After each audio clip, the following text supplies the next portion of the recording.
These skulls feed from corpses and the husks of animals. They're not after blood.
It's locked, all right. It's locked.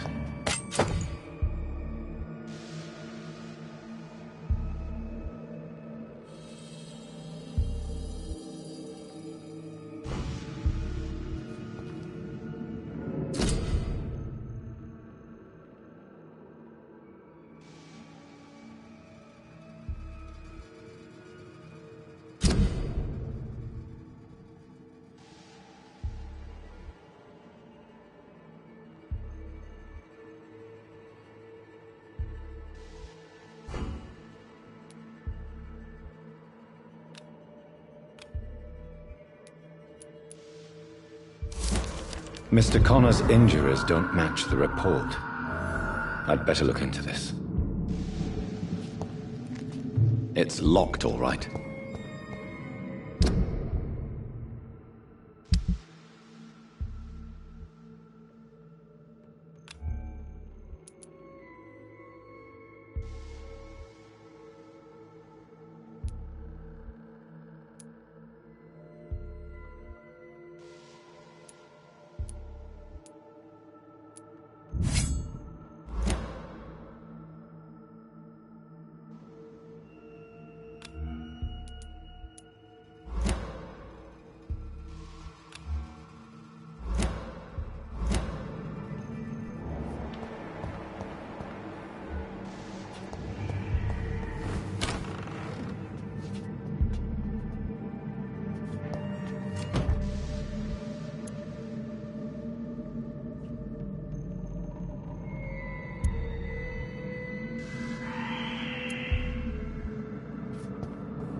Gals can be so ferocious.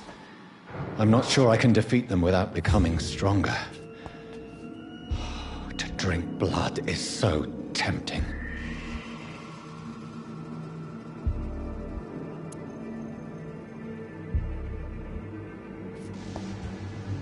Sodium hypochlorite. Dangerous to administer, but efficient in the proper dosage.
Traces of a pinkish foam at the corner of the lips. Some sort of drug overdose, perhaps? The chest was originally open to perform the operation. The sutures are clean, but the chest has been reopened. Multiple abrasions and scarring on the arms and legs. Old and distinctive injuries of a sailor or a fisherman. A puncture over the left lung, possibly a chest tube insertion. Not the cleanest work, but I think it was successful. Signs of internal bleeding. So, Dr. Tippett's anesthetics were incorrectly dosed, causing the patient's death. And then he tried to operate on him again. Tippett has made an egregious error. It's time we talked.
to the infected William Bishop. Must be the same strain. This sickness moves faster than influenza.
It's locked, all right.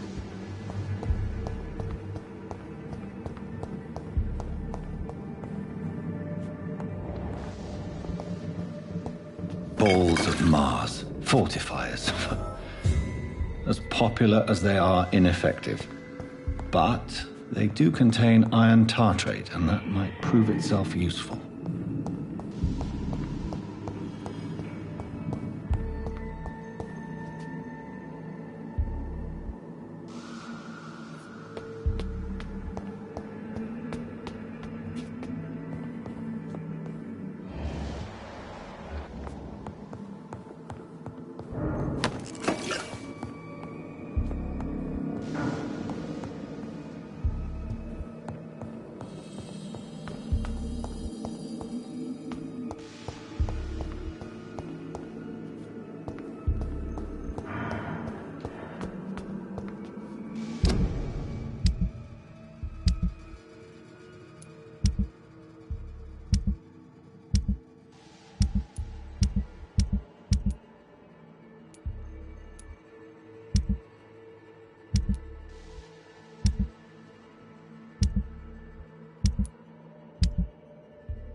Good evening, nurse. Good evening, Doctor. I don't think we've been introduced yet. My name is Pippa Hawkins. And I'm Dr. Jonathan Reed. Dr. Swansea has recently offered me a position in this hospital. Well, it's a euphemism that your help will be appreciated, Doctor.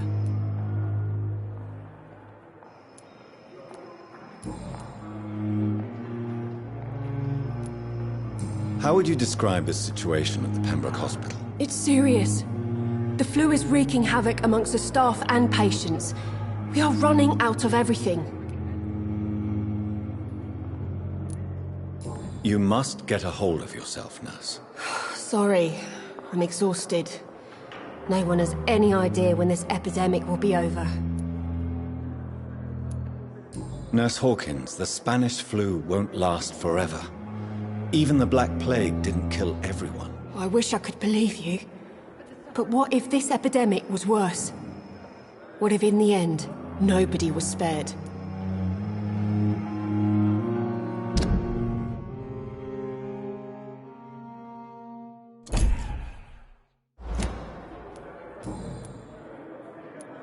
How long have you been a nurse? Well, long enough to see that the epidemic is winning. And no matter how qualified you are, don't tell me you'll change that. You're right. When dealing with such a terrible disease, one must remain humble. But that doesn't mean we shouldn't try our best. Sorry, Doctor. I don't want to sound bitter, but I'm just too tired to give a pep talk like Nurse Brannigan. How is the Pembroke staff coping with the epidemic? Well, not well. Milton, the ambulance driver, is even more grumpy than usual, especially concerning doctors. Why is Milton grumpy on a daily basis? Is it just an act? Milton's not the kind of man who's bothered about a bad reputation, whether he deserved it or not. Why does Milton dislike doctors? I don't know. Just ask him. But be warned, Milton is not the chatty type. Do you need medical help yourself, nurse? I'm fine, really. I just need to sleep.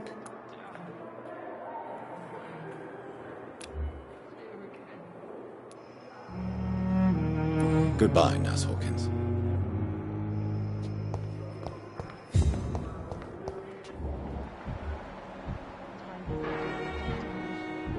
Please, has anyone seen my daughter? A giant morgue disguised as a hospital.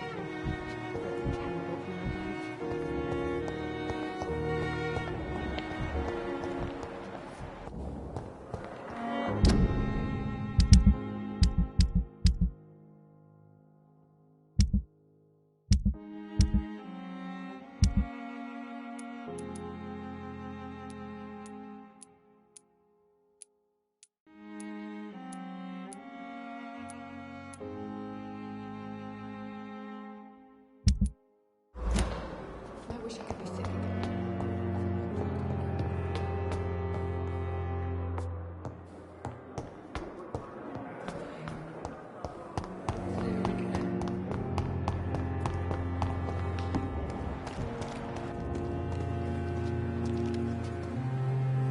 Good evening, sir.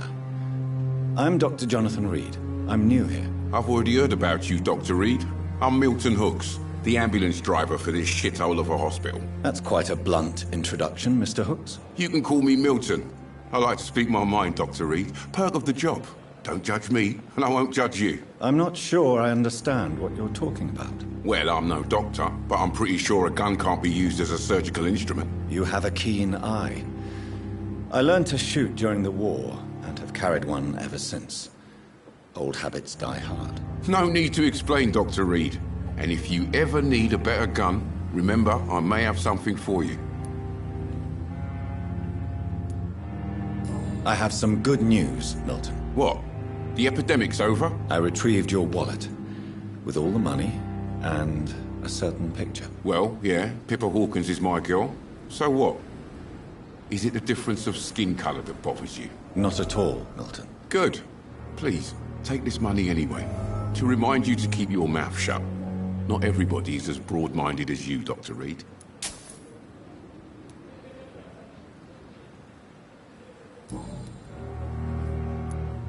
How is the situation around here? You want to hear the situation is all right?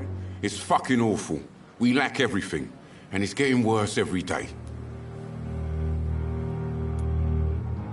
Are you really smuggling weapons through the hospital? And why not? I've already been attacked by patients, you know. And by gang members willing to steal my money. But you're not defending yourself.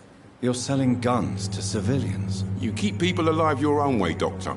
I offer them another way to protect their health. So what do you do exactly in this hospital? Apart from smuggling guns, I mean. I've been an ambulance driver since... too long, I guess. I'll bring sick people here night and day. It's a dirty job, but I get it done. Most of the time.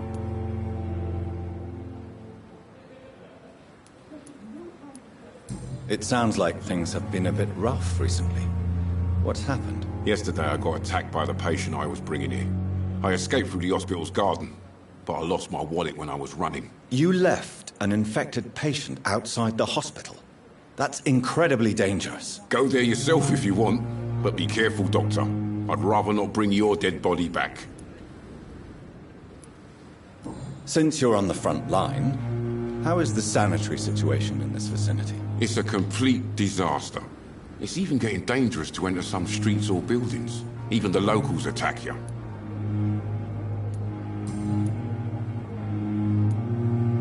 Why do you have such a mediocre reputation among your colleagues, Milton? Fuck them. Nobody knows the horrors I've seen since working here. This city was sick long before the epidemic, Dr. Reed. I know it's a difficult task, but correct me if I'm wrong. Is this not the job you are paid to do? I've seen babies left to die while their brothers were properly fed. Underage girls and boys sold to all manner of perverts. I'm sorry, I don't know what to say. Yeah, exactly. We lack words. So excuse me if I don't look on the bright side of life.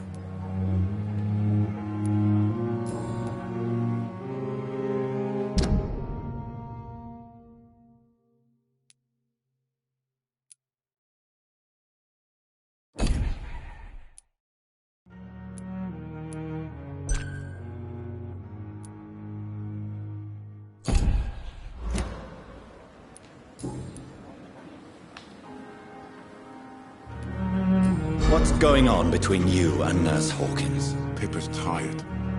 Tired of all this shit. Tired of all those corpses piling up. She's as depressed as I am. During the war, I witnessed a few couples just like you come together in difficult circumstances. It can be very damaging. Maybe you're right. But we support each other. And that's all that matters. You do realize you could both get fired. Hospital staff are not meant to have intimate relationships with one another. Come on, Dr. Reed. Do you know how many rules are broken in this hospital every day just to keep it running? There's nothing wrong with what we're doing.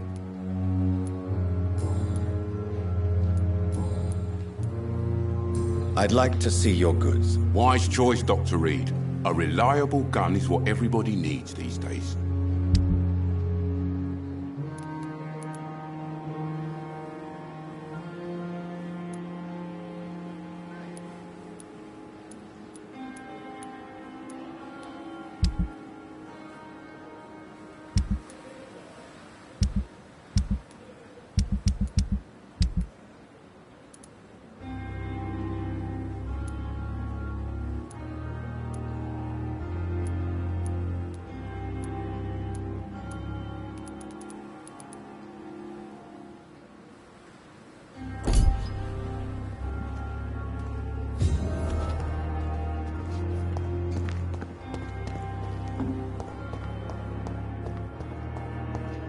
Resources, but we have some of the most...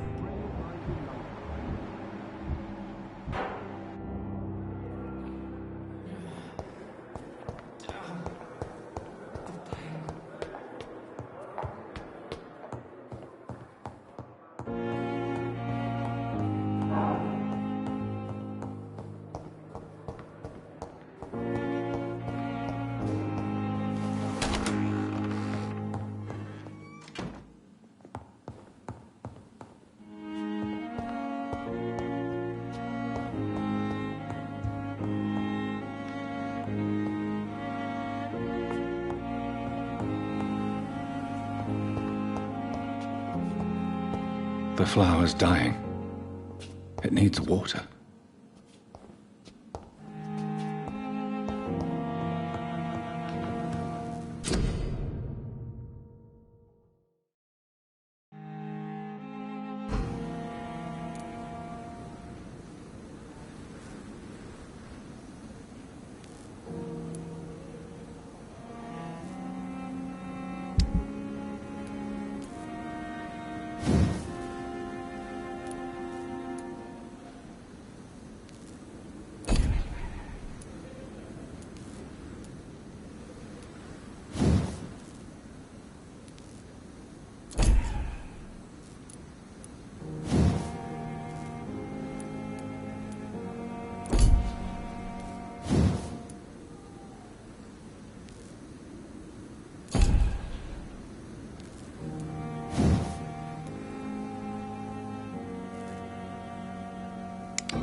Good evening, Nurse Hawkins. Good evening, Dr. Reed.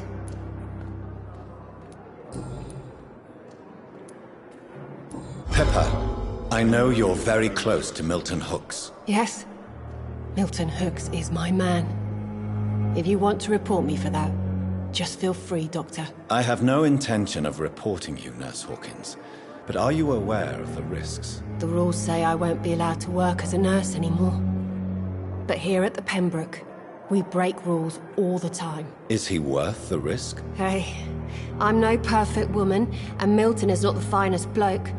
But we do our best to get by. That's all any of us can hope for nowadays.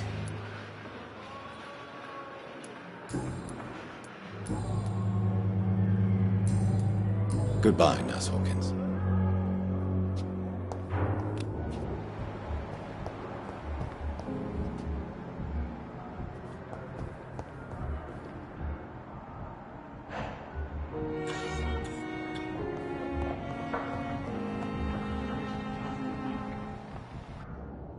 can we be sure? I will not let you down, my boy. Finally, you've returned, Doctor. Did you find anything of value? Yes, nurse. You've worked your first miracle, Doctor. Now, this patient here needs immediate treatment. Duty calls. When the storm has passed, I'll show you how to mix the remedy yourself with the same basic ingredients. Many thanks, Doctor. When you've finished, you ought to report to Dr. Swansea in his office. He's been looking for you. Seemed pressing.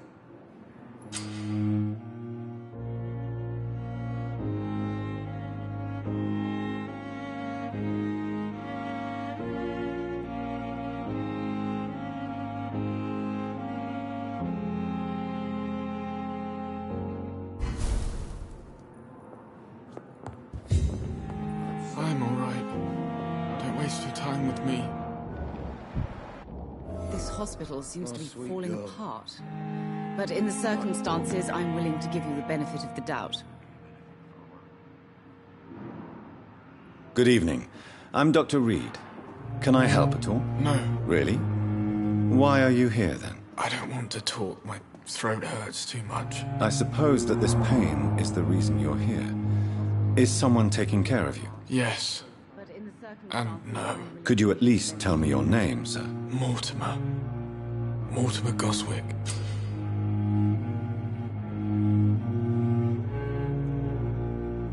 Do you need any help? I'm afraid I may, sir. I don't mean to be a burden.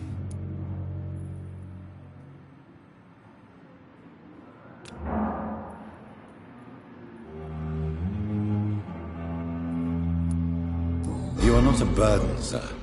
Healing you is my responsibility. And you have my gratitude for that. but in the circumstances, I'm willing to give you the benefit of the doubt. I have to go now, sir. But don't hesitate to contact me if you need any help. I'm alright. Don't waste your time with me. Good evening, madam. Can I help you? It's my son who needs you, sir. I'm Dr. Jonathan Reed. How can I help your son? I'm Beatrice Goswick, mother of Mortimer Goswick. Could you check on him, please, Dr. Reed? I've heard much of your talents as a physician.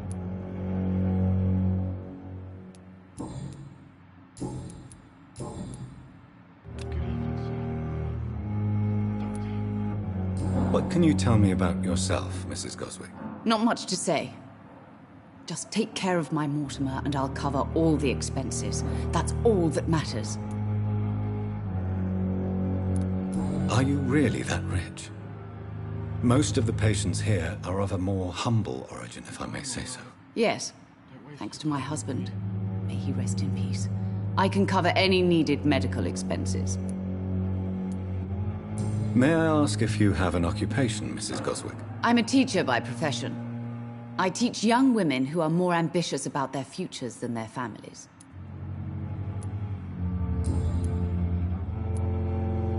What do you think of your reception here? Any complaints? I have had the uttermost reservations about this hospital since we arrived. But we had no other choice, considering the state of emergency. Is there something in particular that's bothering you? Some of the staff were not especially welcoming.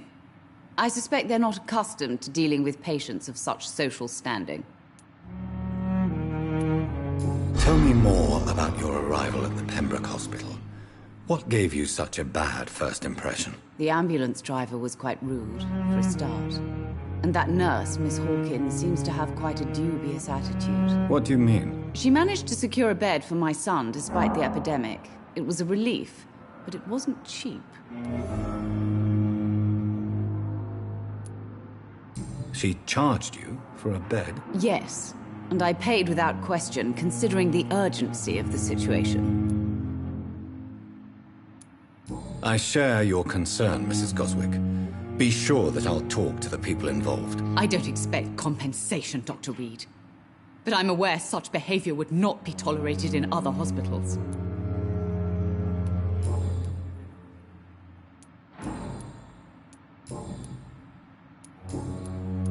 Goodbye, Mrs. Goswick.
Please, Jonathan, come in.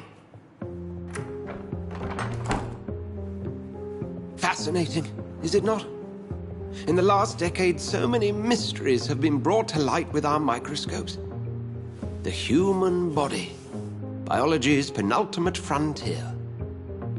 The more we explore its boundaries, the less we're able to trace a clear line between life and death. You, my friend, have a foot in both countries. The view must be vertiginous. It's at least as vertiginous as chatting about vampires with you, I would say. This must be all so new to you. This area of town, the hospital, a brand new life. How stimulating it must be. I wish I could share your enthusiasm, Dr. Swansea, but my condition defies scientific categorization. Undead? Unalive? Immortality defies logic. I cannot express my thrill at this serendipitous turn of events. The world's most eminent specialist in blood transfusions, a vampire. One might say a gift from heaven.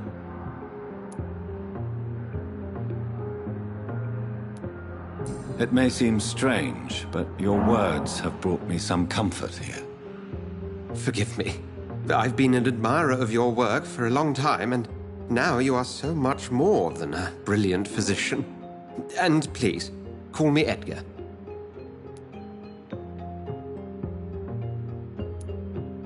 There is no need to apologize, Edgar. You offered me sanctuary when I had none. Very well. I have a task for you, Jonathan. Something that will require all your newfound skills. Please, go on. The Pembroke only survives through the generosity of our benefactors. Unfortunately, our main donor has found herself in a bit of a bind. Now, if you could help her out... A spokesman or politician is what you need. That's not my calling. And until I come to understand what has happened to me, I require discretion. Discretion is in order, Jonathan. Lady Ashbury has recently received rather indelicate correspondence that, if revealed, would jeopardize her position. And you would like me to eradicate this threat? By the stole, of course not. I would just like you to pay her a visit. Her ladyship is certainly near the tents outside, tending the sick. You can't miss her. Look for someone impossibly delicate. Accepted. I'll see what kind of trouble Lady Ashbury is in.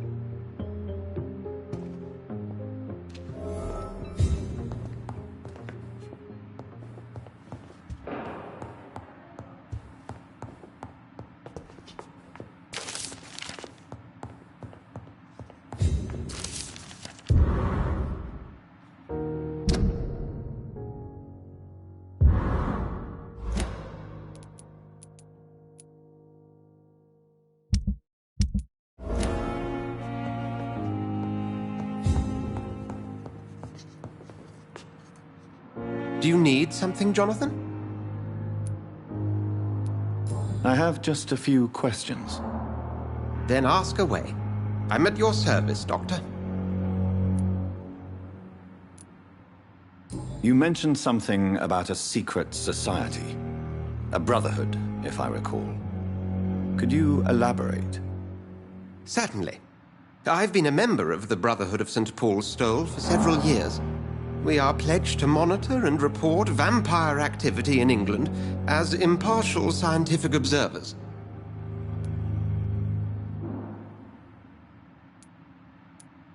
That explains your nightly wanderings about the docks and the questions you ask.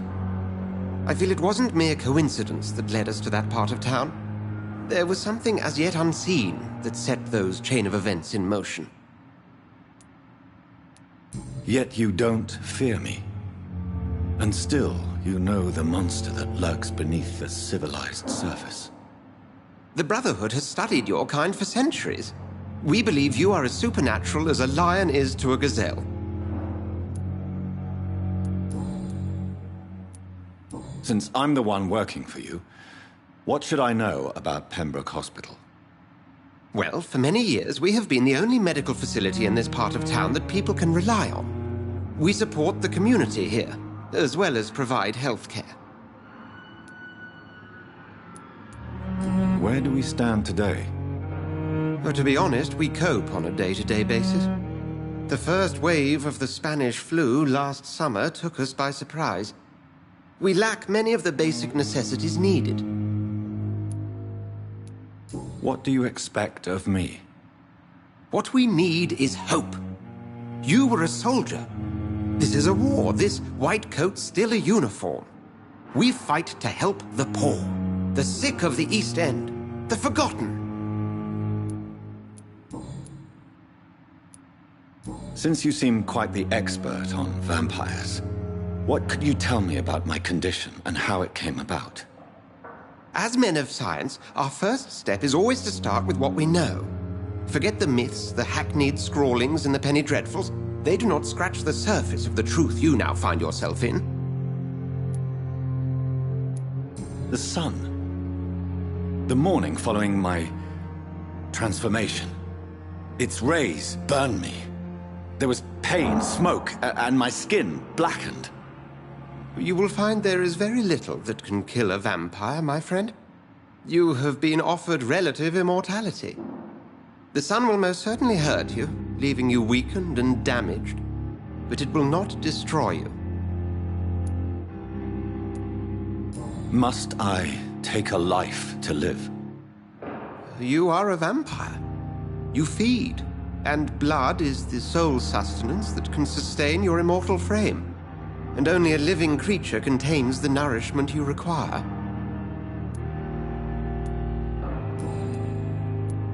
The man we pursued and slew in the canning factory, William Bishop, I believe, was he a vampire?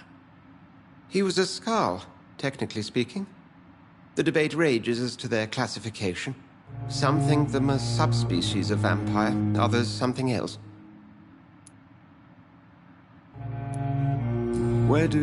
How do Skals come into existence? The name means slave. The etymology may indicate that they are a lesser species of vampire. From what I know, vampires tend to despise them. Just for clarity, what differences are there between myself and a Skal? A Skal is easier to eliminate, Jonathan, even if they remain formidable foes for the unprepared. Vampires... Now, vampires exist beyond the mortal realm.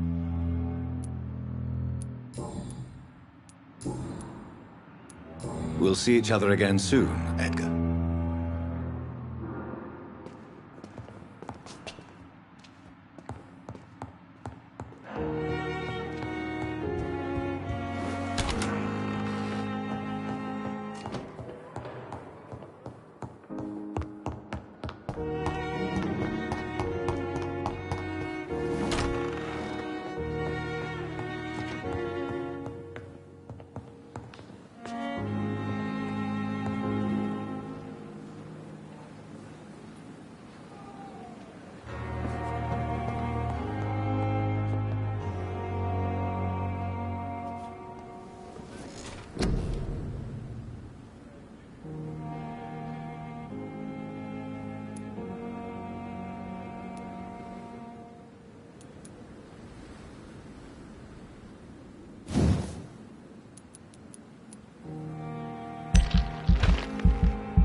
The flu took my dear wife, Emily. I take comfort knowing we'll soon be together again. Mr. Rainfield, that's no way to talk. You're in good hands here, and we'll be up again soon enough.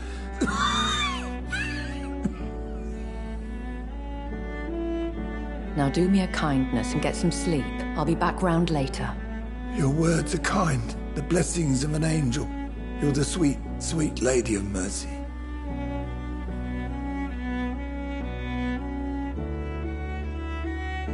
Good evening, Dr. Reed. It's a pleasure to see you again. You seem surprised. Dr. Swansea has brought me up to speed concerning your recent appointment to Pembroke Hospital. You're a the lady who saved me that night, before vanishing into thin air. I remember you from the pub with Dr. Swansea. Indeed. Allow me to introduce myself formally this time. My name is Lady Ashbury. I remember you well, in spite of the brevity of our encounter.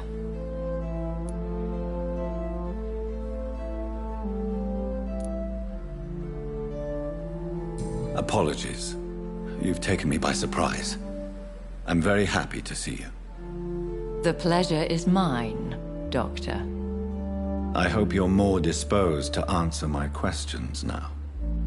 You must have countless questions, but our rather urgent matter first.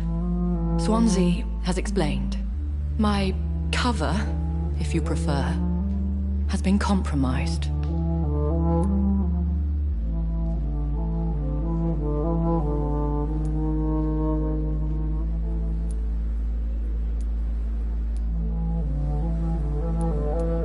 Dr. Swansea has commissioned me to be your agent in this matter. You could start by explaining what's amiss. These past insufferable weeks, I've been the victim of extortion. I've made a first payment, but the blackmailer grows greedy. I must refuse his most recent demands.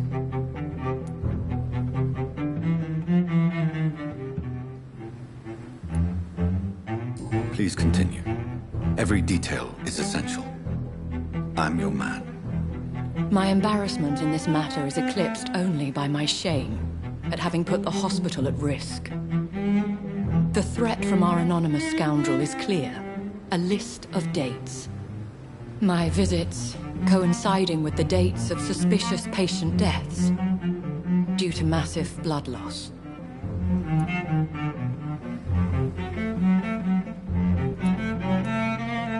I'll take care of it. Do you know where I should start? If that was the case, I'd settle the matter myself. You could talk to our local gossip, Harriet Jones. Not a pin drops here without her hearing about it. I'll meet that woman now. My life, as others know, is in your hands, Dr. Reed. I'm sure of your discretion, but I do fear your powers of persuasion will be put to the test. When this is resolved, I'll be your obligé. I'll answer all questions in regards of your condition.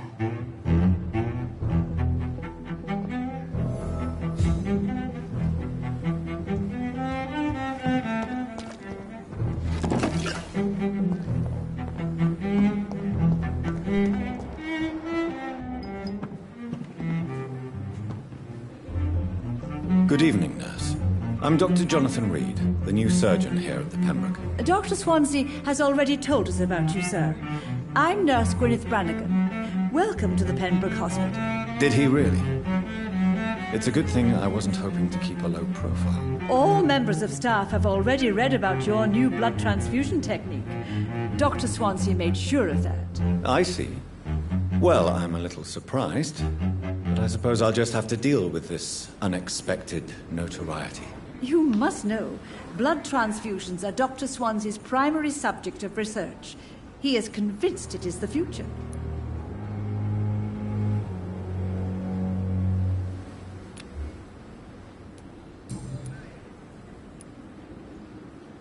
Tell me what Dr. Tippett did. I know his mistake caused a patient's death. If I had not covered up his error, Dr. Tippett would have been fired from this hospital.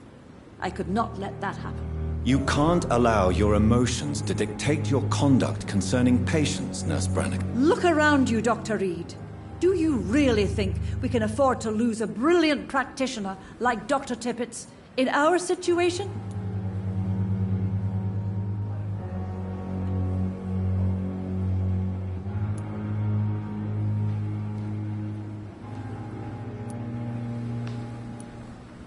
Perhaps you did it with the best intentions, Nurse Brannigan, but you took a great risk. Must I remind you that a man died? You mean you've never made a mistake? Never covered your tracks? Come on, Doctor. I wasn't born yesterday.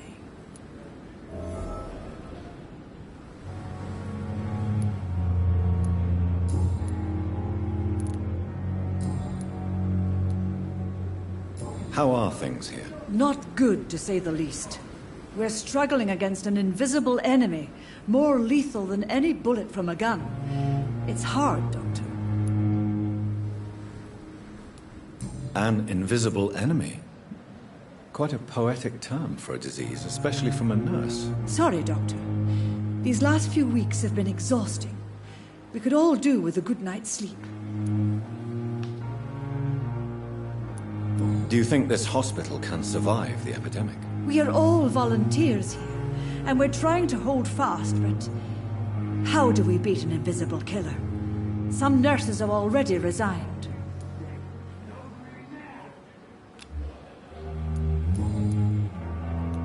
I'm not familiar with all the staff yet. Perhaps you could help me. Brilliant professionals, most of them. Dr. Swansea has a gift for recruiting talent. Most of them? Is there a problem I should know about, Nurse? It would be inappropriate for me to speak ill of a colleague. Is there anyone that stands out? Well, I have never met someone as dedicated as Dr. Tippett. He should be a standard for us all here. If only he were younger. Why should his age be a problem? I guess it's fair to say he's always pushing himself to the limits. He just doesn't know when to stop and get some rest. Nurse Brannigan, if you do know something, please tell me. Anything you say will be held in confidence. No. I may disagree with some conduct, but in the end, everybody is doing their best.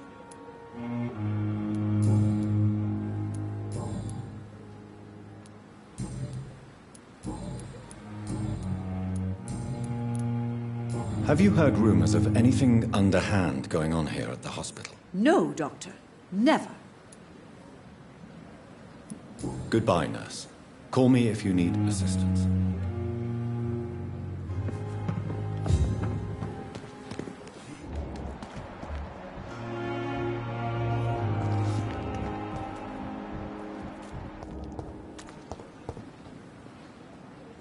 Good evening, Mr. Cox. Dr. Reed.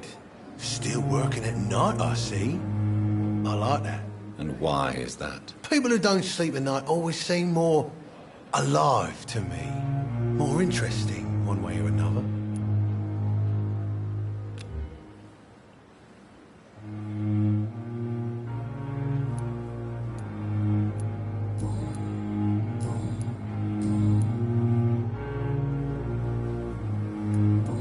You're lucky to be alive, Mr. Cox. I hope you're starting to take better care of yourself. This place is full of sickness and decay. How could I get better in such a dump? Consider yourself lucky that I'm treating all of my patients equally.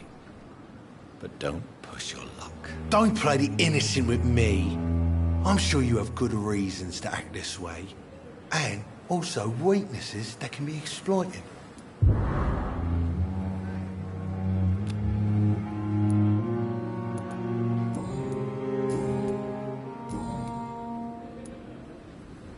Do you ever think about that poor fellow I saw you push in the water? The wound he gave me will make sure I don't forget him. It still fucking hurts. Boss had cut me good.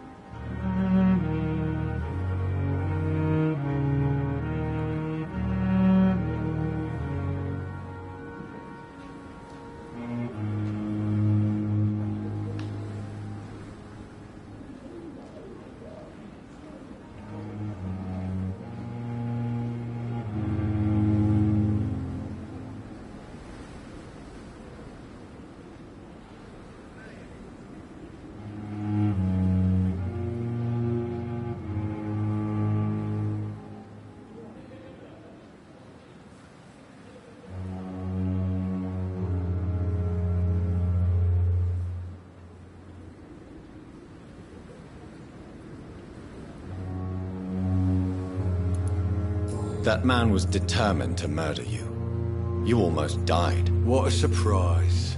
The first time I met him, he nearly shit himself. Fucking coward. I guess revenge gives you balls. What did he want? Revenge? I recently had to kill his brother. Poor arsehole thought it would be easy to return the favour.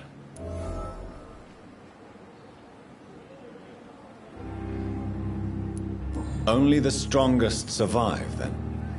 Survival at all costs. Is that all you think about? I'm the toughest bastard you'll ever meet, Dr. Reed. And I don't give a fuck what you think of me.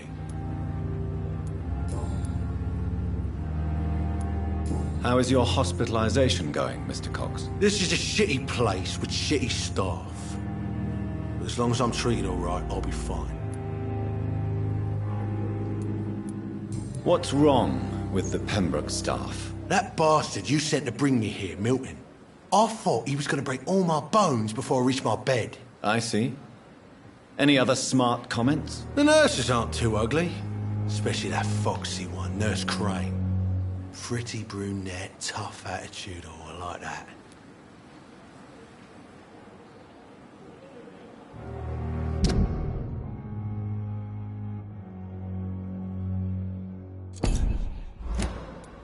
What's wrong with the hospital? Come on, Dr. Reed. The place is a dump. Smelly, sad, and dirty. But you're alive thanks to the efforts and dedication of the staff here, aren't you? What are you expecting, a medal? I thought that saving lives was just part of the job. Must be an unsatisfactory profession at this time, I'm sure.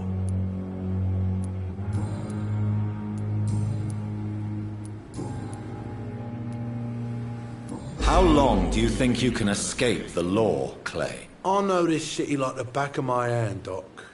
I know its streets, who to pay, who to avoid, and who to bully. I won't get caught.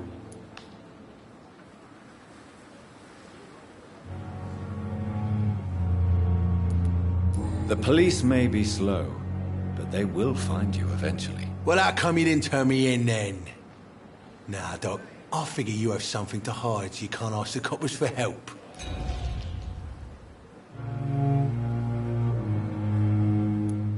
How long do you think you can escape the law, Clay? I know this city like the back of my hand, Doc. I know its streets, who to pay, who to avoid, and who to bully. I won't get caught. The police may be slow, but they will find you eventually. Well, how come you didn't turn me in then? Nah, Doc. I figure you have something to hide so you can't ask the coppers for help.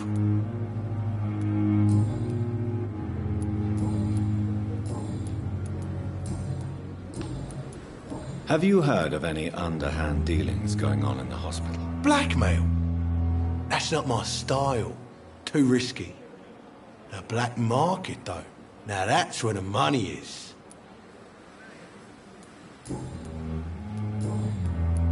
I'll leave you for now, Mr. Cox. Jesus. I've never seen so many people dying at the same time.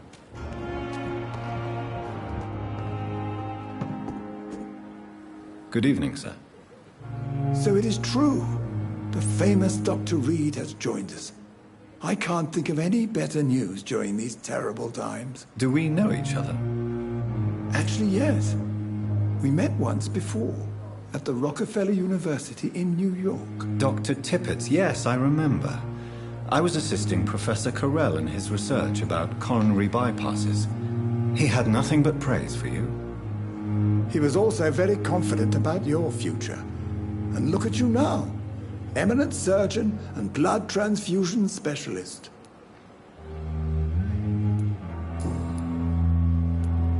What is the Pembroke Hospital situation? And please, speak freely. This hospital is not exactly the best of London. I'm sure you are used to working in a better environment.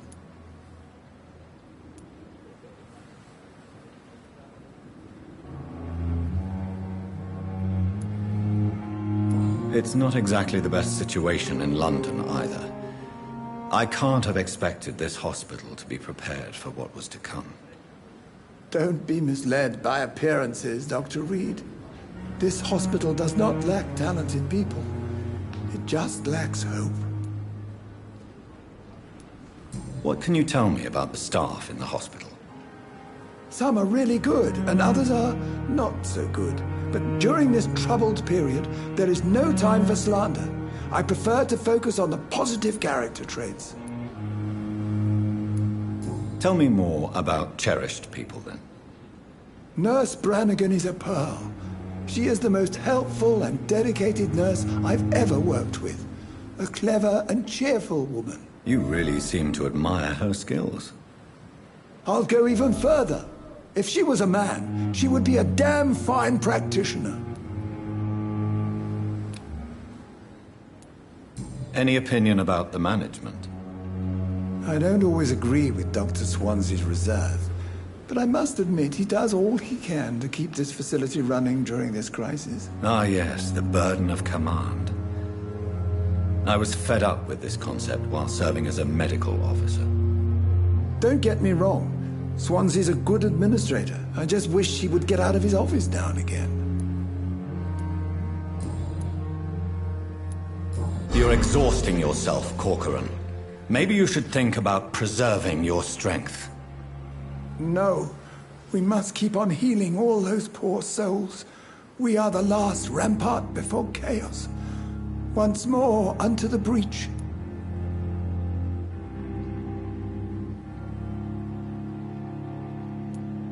Nurse Brannigan is worried about you, Doctor. She should not have told you that. I will have a word with her. You don't have to blame her for her honesty. I'm not that kind of man, my dear Jonathan. Actually, Nurse Brannigan's opinion is the only one I may listen to.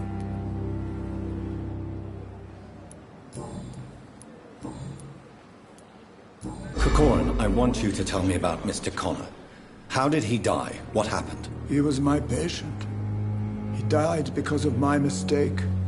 That's the blunt truth.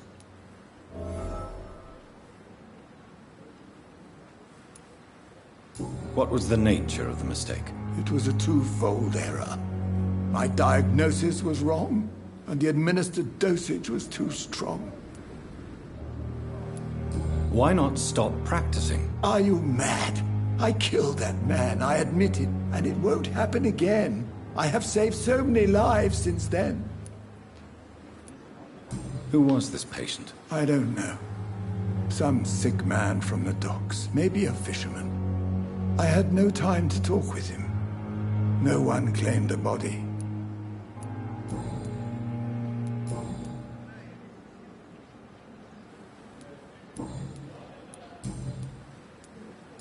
I will cover for you, Dr. Tippett, by keeping what happened to Mr. Connor to myself. I don't know what to say, actually. I can't exactly force you to become my accomplice. You didn't force me. This is my decision to make. I believe you're still of use to the hospital, considering the situation. Then I can make you this promise. As soon as the epidemic is eradicated, I will resign.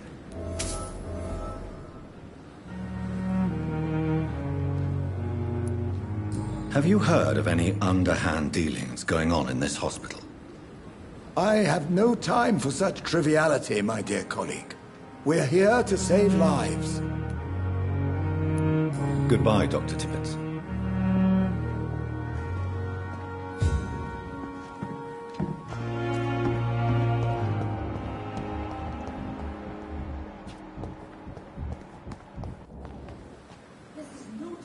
Good evening, Milton. Good evening, Doctor. Still trying to save lives?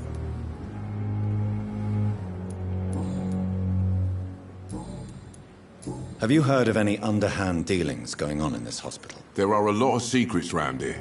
I'm not surprised someone tried to make money from them. What kind of secrets? I'm not in the gossip business, Dr. Reed. If you want to know more, you better talk to Harriet Jones. She's the eldest patient here. I'd like to see your goods. Wise choice, Dr. Reed. A reliable gun is what everybody needs these days.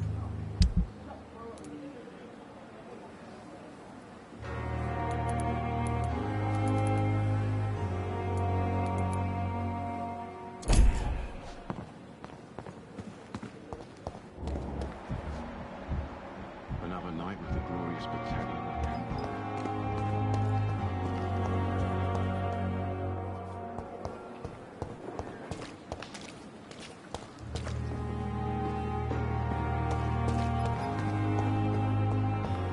Disgust on every street corner. Daily routine. Bred with no respect.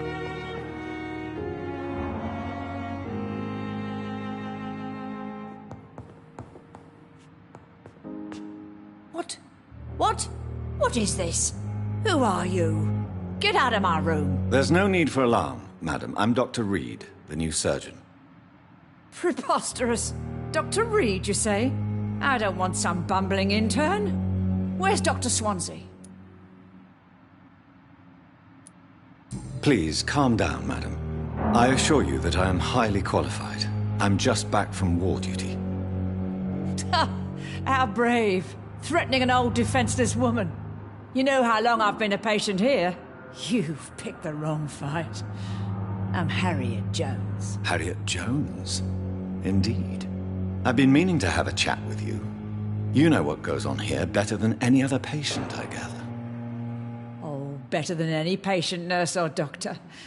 I've seen so many vile undertakings. I heard there have been some despicable goings-on. Was there a case of blackmail? Blackmail? Wait. You're investigating something. This isn't a social call. One of those incompetent cunts slit a poor sod's vein.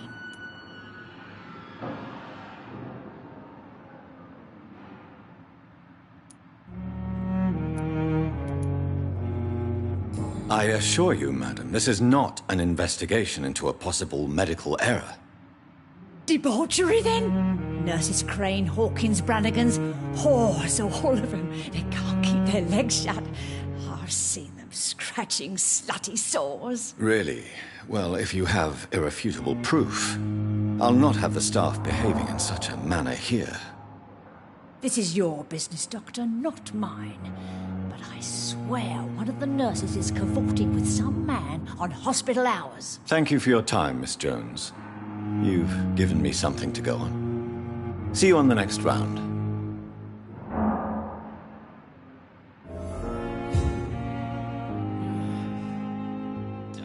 Miss Jones, greetings. How do we feel? Oh, again? Waking a poor old woman in her sleep? There isn't a poor life needs saving somewhere? Now, I need to ask you a few simple questions. Well, if you really must. Have you noticed any suspicious comings or goings? It would be a great deal easier to make a list of things unsuspicious in this house of charlatans. Come now, Miss Jones. Surely it's not that bad. Have you no eyes? This hospital accepts all manner of souls, regardless of origin. The proper sick cannot heal. We're kept sickened by the refugees. Everyone here is very capable. I have not seen any instances of unprofessionalism. Thieves and murderers, the lot. People have gone missing here, you know. Poof, without a trace. If you could just tell me why you were admitted. It's terrible, Doctor. What with a pain in my chest, coughing up blood, and I get awfully tired. wouldn't be so bad if I hadn't lost my house and all. I see. No one comes to visit, you know. Not even my own flesh and blood. I'll come and visit you shortly. Good night, Miss Jones.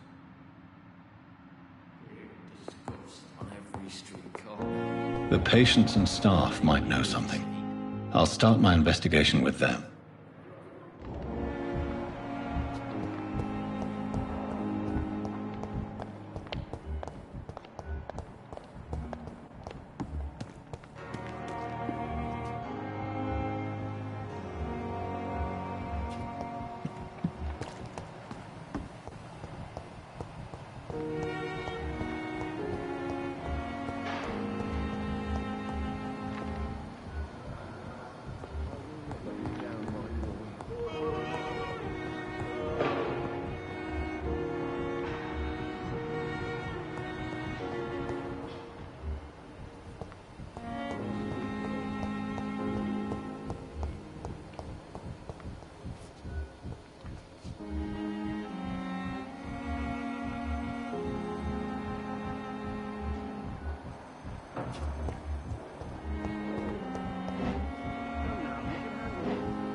I'm sorry you ended up on a plain and cold medical bench, sir.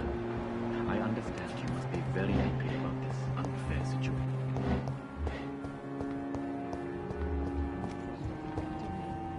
But the suffering continues.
You're sure you don't come back with me?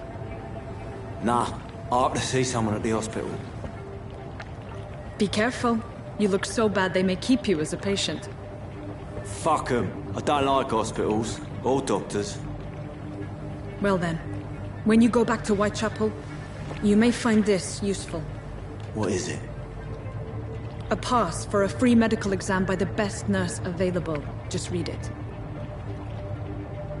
I don't read well, but thank you, I guess.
He's locked the door behind him.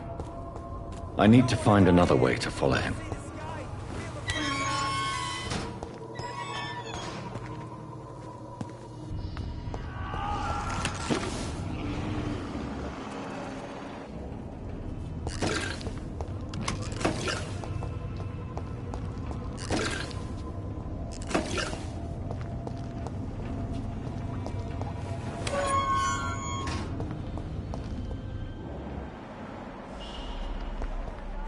This man has been savagely attacked and dragged to the floor.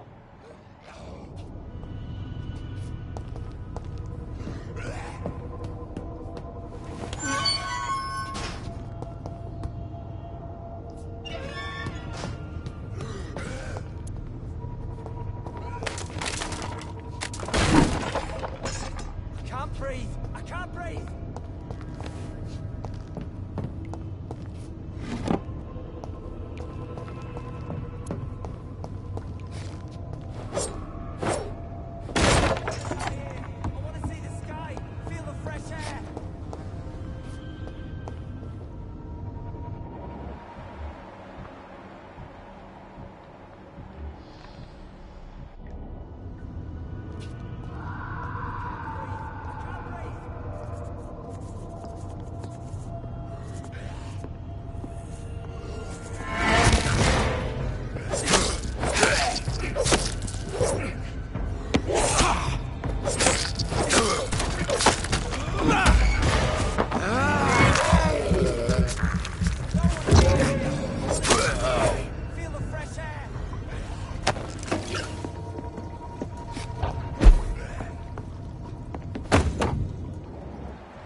creature is this?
Left of him.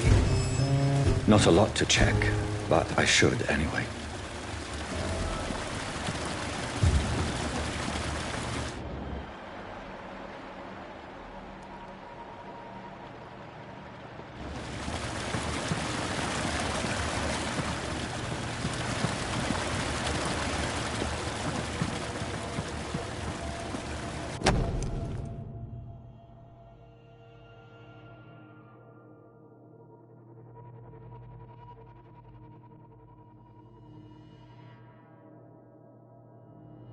Some voucher for a free checkup in Whitechapel. What is Nurse Crane up to? I really must find her.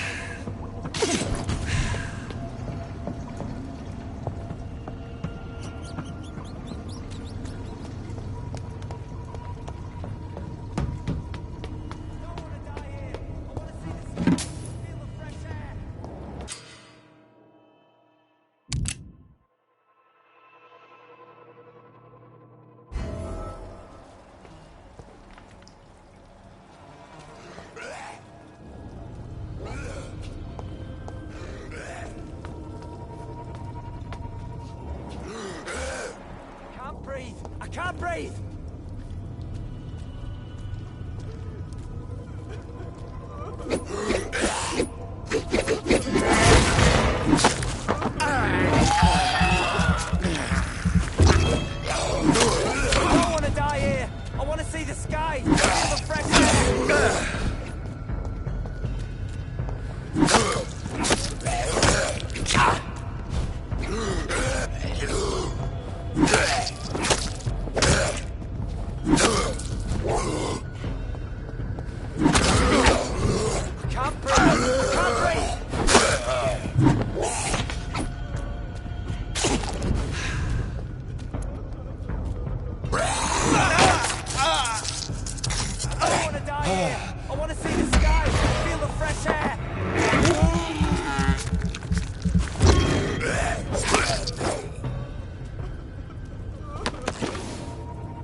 Are you injured, sir? Help me get out of here. I need to get out. I'm Dr. Reed, and I'd be glad to help you, but you must calm down first.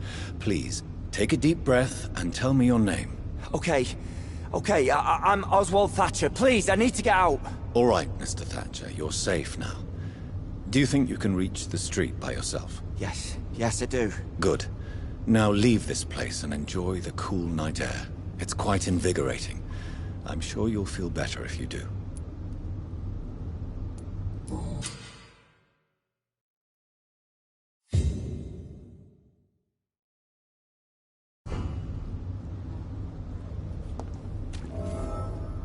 Are you sure you're all right, sir?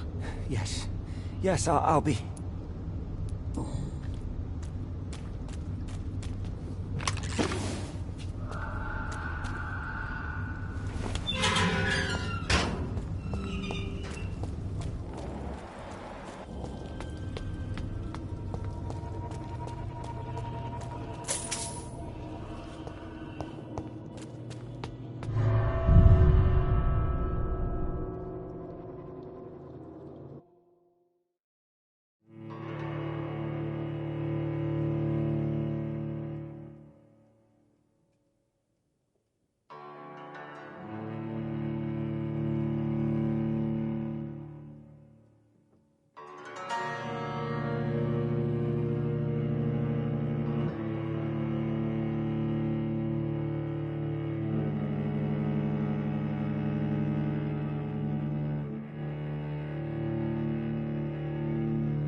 Turn around, sir.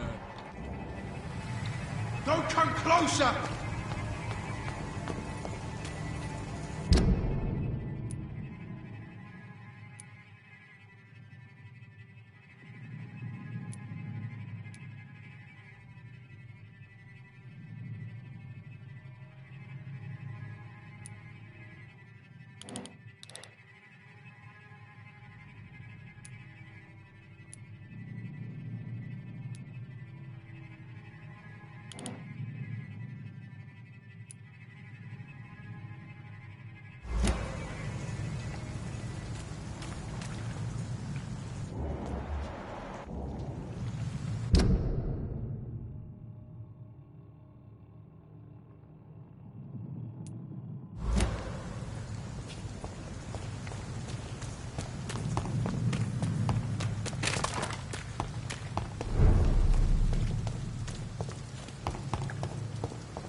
Ain't safe here for a gentleman.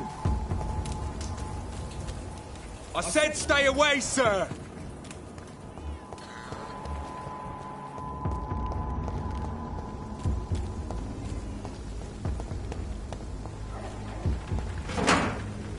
There's more and more of these bloody leeches.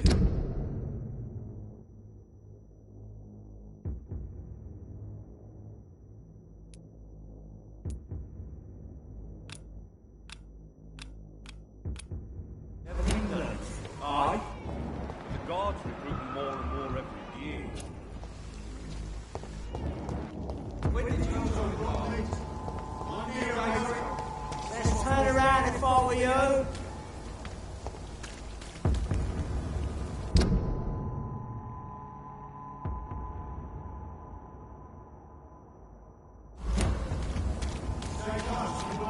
I cannot enter. It's one of them!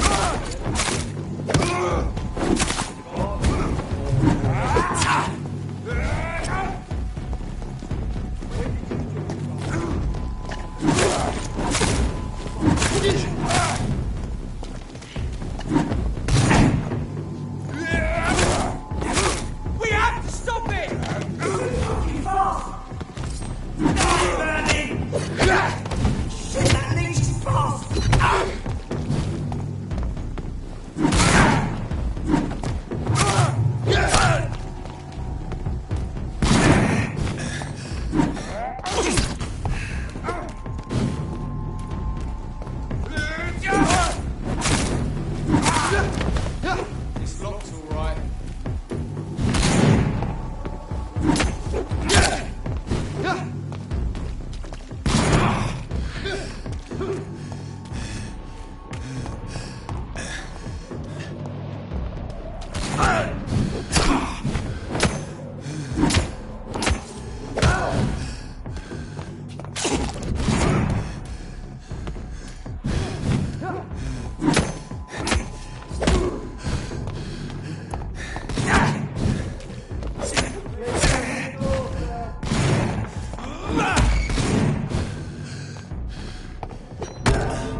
It's locked. It's locked.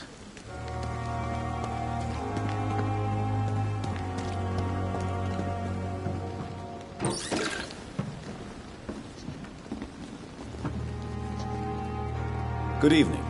I'm Dr. Reed. Always a pleasure to meet a colleague, sir. Especially when he was supposedly dead. A colleague? Are you a doctor too? Not anymore, sir. I used to be Dr. Rakesh Chadana.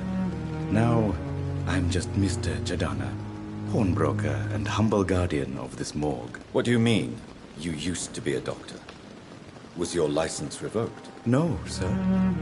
It is just that I like to be precise. I run a little pawn shop while taking care of the dead. But I used to be a real doctor.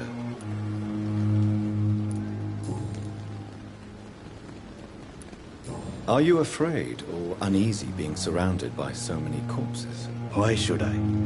These bodies are empty vessels. Flesh left to decay. Poof. No soul anymore. All gone. An interesting point of view. And quite an exotic one, too. Most people fear, or at least have a respect, for dead flesh. Sir, as a medic during the war, I learned to face my death and the death of others. It's the pain we have to tame, not death itself. How did you get this job? After I left the army, I worked as an undertaker down by the docks. A dangerous place with many an unpleasant business there. Milton Hooks helped me get a job here.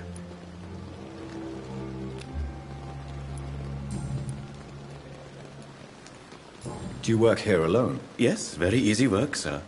All I have to do is watch a few bodies. The situation was very different when the main morgue was still open. Why do you have to watch these bodies? Because these poor fellows have no names. We keep them in case someone comes looking for the missing. Sadly, very rarely happens. Why close the hospital's main morgue? It was for sanitary reasons after the beginning of the epidemic. Cadavers had to be moved to the nearest mass grave.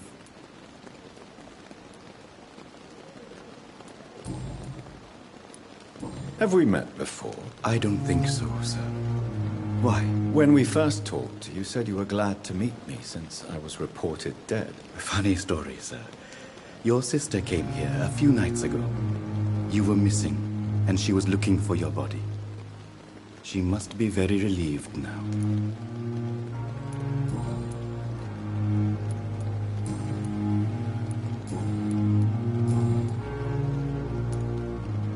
A pawnbroker?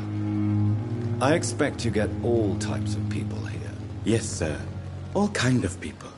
For I sell all kind of goods. Who comes here to trade with you? It's very unhygienic, even unsafe. Diseases can spread. For the customers, for the hospital. I'm very cautious, sir. I've been a doctor, remember? And all my clients are good people. In fact, I think I only know good people.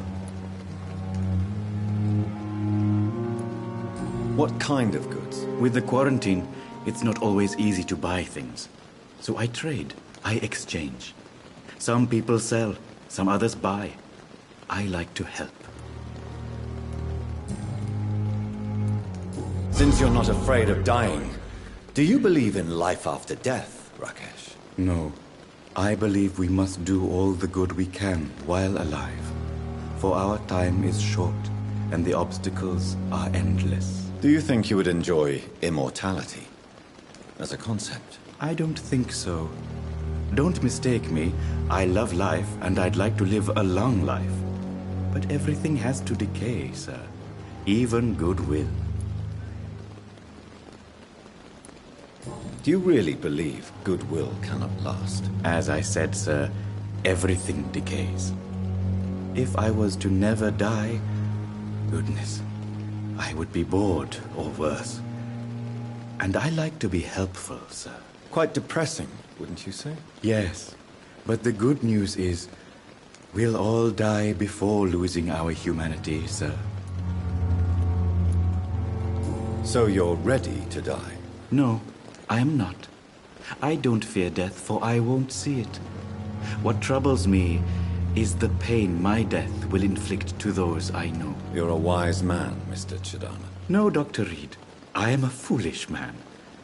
But I like to think otherwise.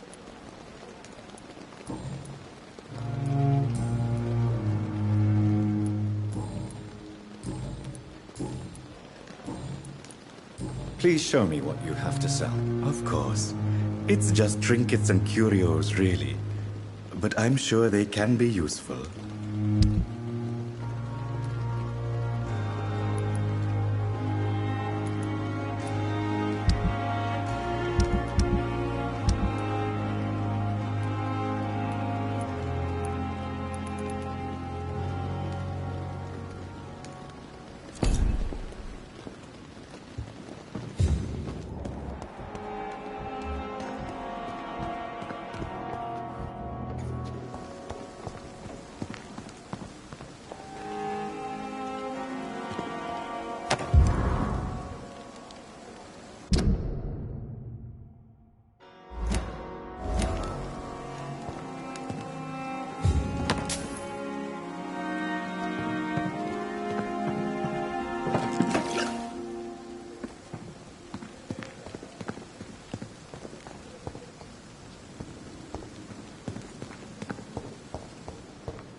Good evening, sir. I'm Dr. Reed.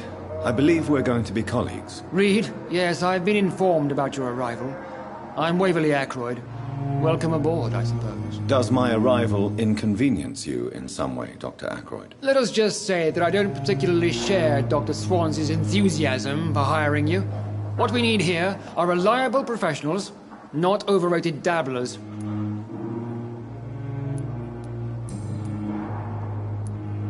If you have a problem with me, Dr. Ackroyd, please feel free to tell me. Dr. Swansea has imposed your presence on this hospital without asking anyone's advice.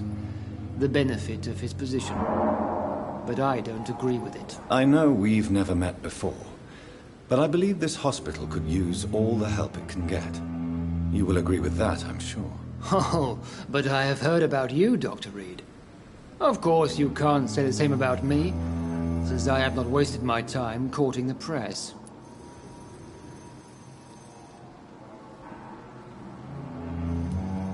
There is no need for such animosity between us. Don't you think the epidemic is already enough to deal with? That is one point we could agree on. And that is precisely why I want to be sure that you will be of help to this hospital instead of a burden. Since your tenure in this hospital is longer than mine, perhaps you can tell me more about this place. Let's just say I'm tired of the carelessness around me. I have always respected the skills of Dr. Swansea, but over time his enthusiasm has become displaced. Carelessness? Exactly what are you talking about? We're here to save lives. The people who trust us are not volunteering for experimentation. They're here to be healed. I don't intend to run any radical experiments, Doctor. Even if I, as any good practitioner should, express an interest in pushing the boundaries of medical research. Modern medical methods were created through audacity and ego. But there are rules in our line of work, and they're here to protect our patients.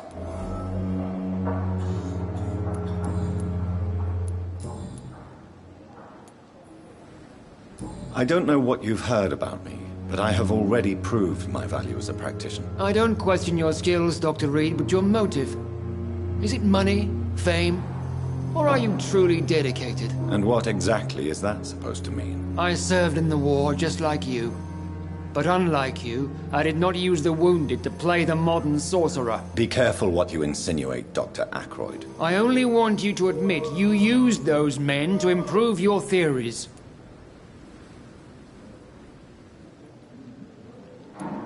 This is ridiculous. My blood transfusion technique saved many lives, and you know it. You see? That is exactly what I hate about people like you. You avoid this kind of accusation instead of facing reality. It seems you have bad memories of your military service. I refuse to see this industrial slaughter as scientific progress. War only reveals the worst in men. We can at least agree on something, Dr. Ackroyd.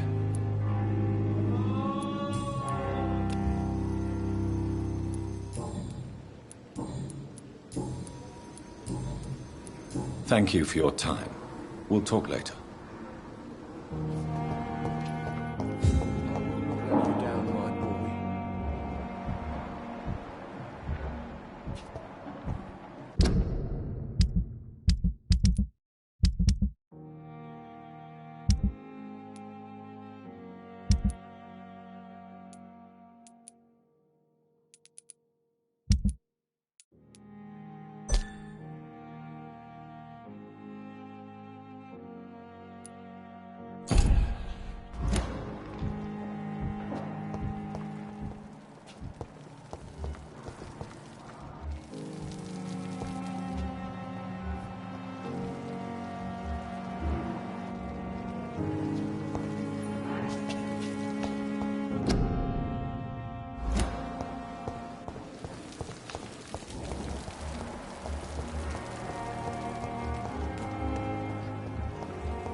Don't come closer!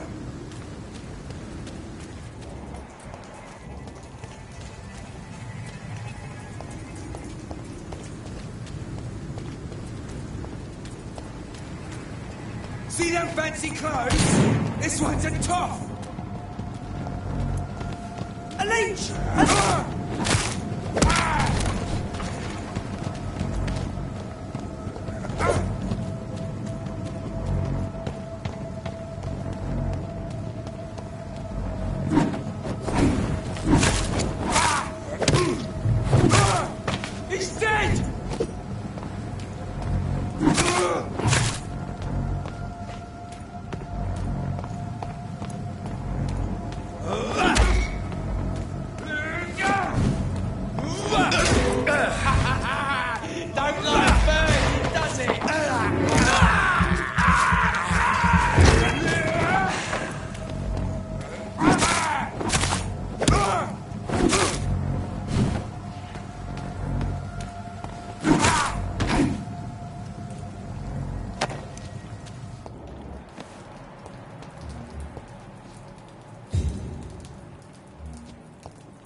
He's mine! I'll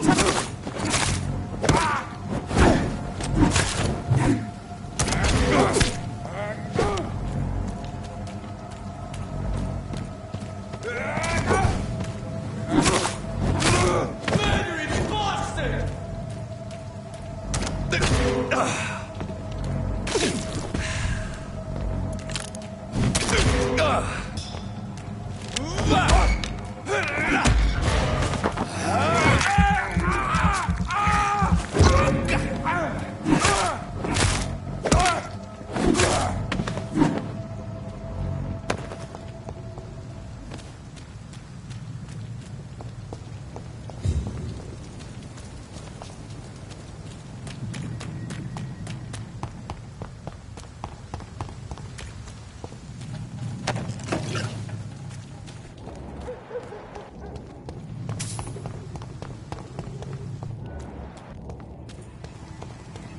Steady, boys, we've got one of them.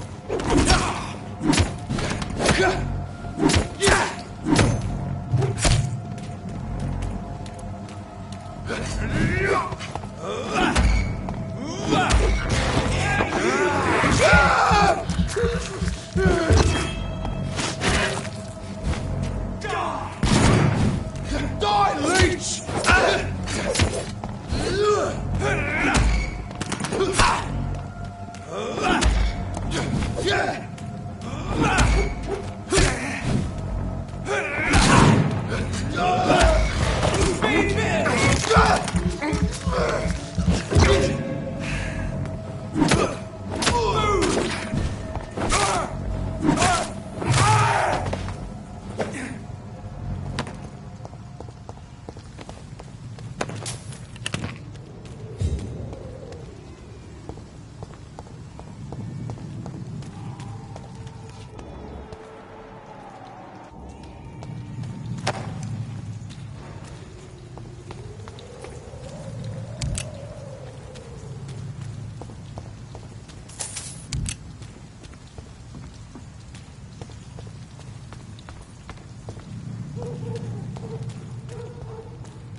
This is Braille. I need someone who can read this.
Good evening, sir. Good evening. Why must it always be a good evening? I was just being polite. I'm Dr. Reed. I'd like to ask you some questions, if I may. Don't like questions. Or doctors. And the name is Seymour Fishburne, if you must know.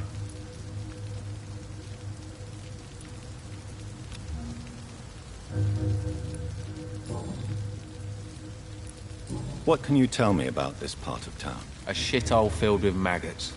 Liars and thieves, all of them. Are you thinking about someone in particular? No. Hate them all. Especially these petty, whining little shitbag beggars. Is there no one who deserves your leniency, then? Well, Tom from our local is somewhat of a decent bloke. At least, unlike most maggots, he knows how to listen without opening his trap.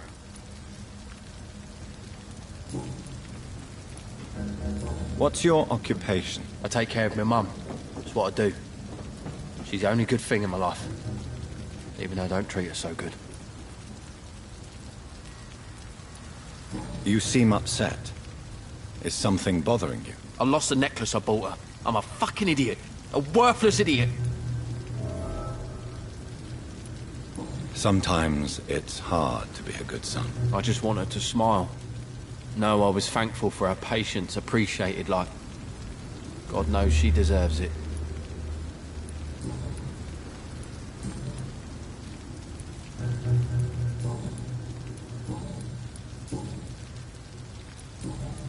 Goodbye, Mr. Fishburne.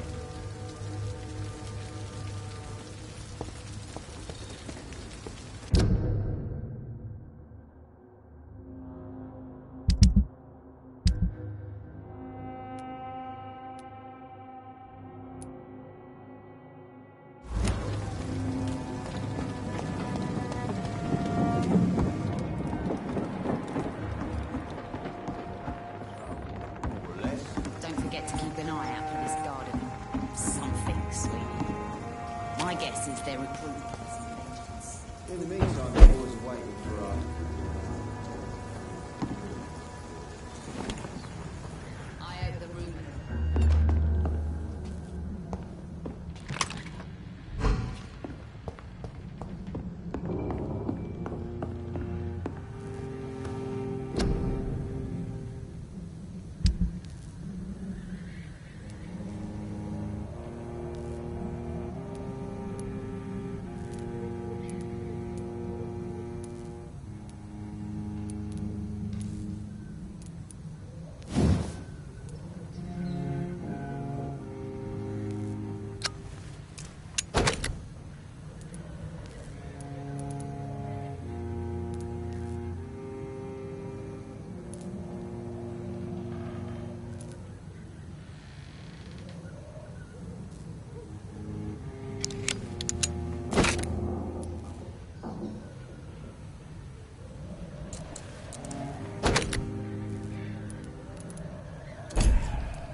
Good evening, miss.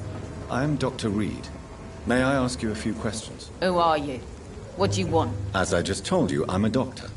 From the Pembroke Hospital, actually. The Pembroke Hospital, you say? I ain't paying any bill left by Clay. I'm not here to collect payment, Miss... Miss Edwina Cox. So what do you want then? Fancy buying something from me, maybe?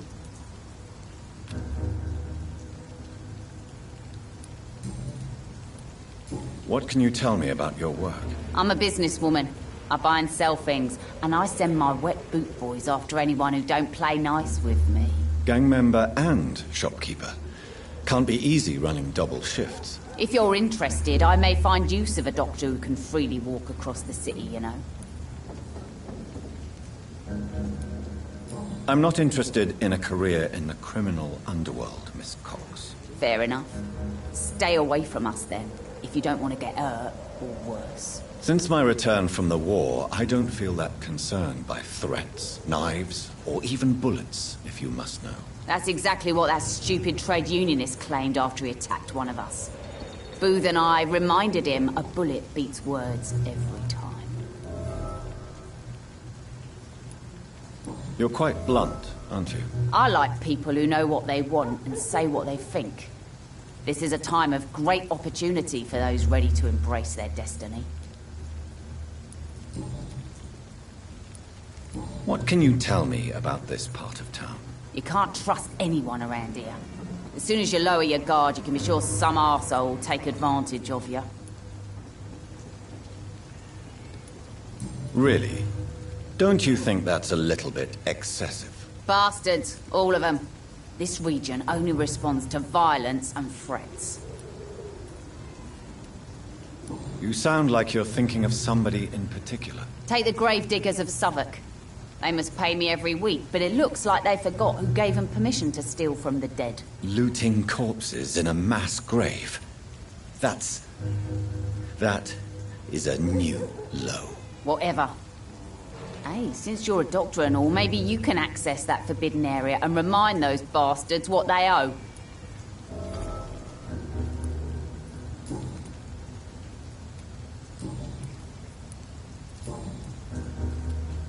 Tell me about the man you and Booth killed, Edwina. The bastard killed one of us and received retribution. There's nothing else to say. What happened exactly? I don't know, and I don't care. One of ours was killed by that communist bastard, but he didn't brag for long. So you have no idea what really happened, but you executed him anyway. No one messes with the wet boot boys, Doctor. This is our territory, and this is our law. And your conscience is clear. You kill without hesitation. Violence is an efficient tool, Dr. Reed, when used properly. So you decide who lives and who dies, just like that? Yes, Doctor. Just like that. I'm not saying it's fair. I'm saying it's my way of dealing with troublemakers.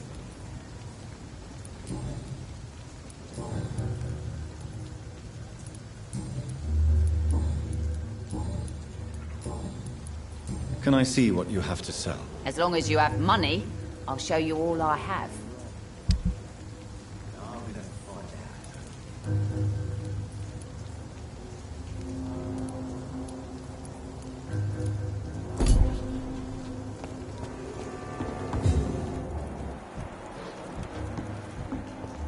Foolish girl and a prick principal. Got no idea.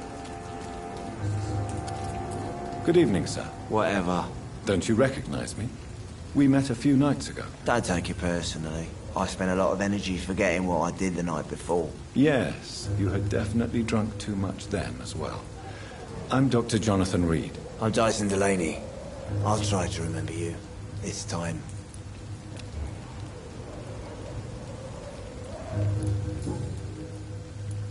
What do you do for a living, Mr. Delaney?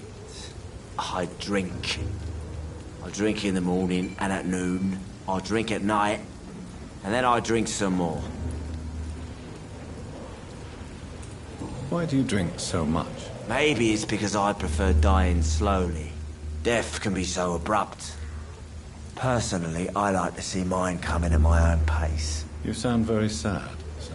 That's because I am, Doc. Don't you work at all? I'd love to, but I don't have the time. Didn't I tell you? Drink in the morning and at noon. I'll drink at night. Is there anything in particular that you like about this part of town? Except for the cheap drinks, I mean. How dare you say such a thing? I love this neighborhood. So friendly. So joyful. No reason at all to rejoice, then? Life is hopeless and then we die, is that it? Let me tell you a story. All right. Go on. A few years ago, when I believed a resolute man could change things around here for good, a tragedy occurred nearby. What kind of tragedy? It was a bomb. A bomb that exploded and killed many people. Metal and blood everywhere. Shouts, fire, broken window of the shoe shop, the torn street light. You lost people you loved that day, didn't you? I've lost everything. But you know what the worst part is? I don't even remember where it happened. I've drunk so much to forget it, and now I can't remember where it was. I can't pay my homage to the dead. I'm sorry, Mr. Delaney. It's okay. If you ever find the place, just leave a flower for me there. Even if you tell me where it is. I'm not sure I'd memorize it.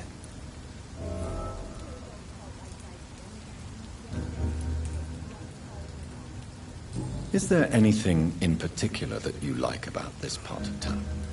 Except for the cheap drinks, I mean. How dare you say such a thing? I love this neighborhood. So friendly. So joyful.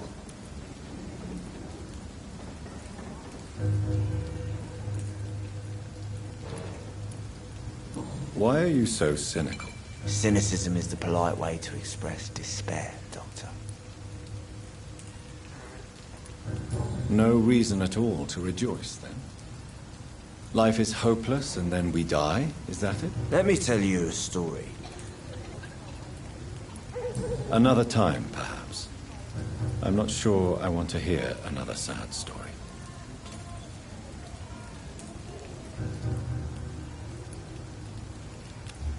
Inebriation aside, do you need medical help? Yes.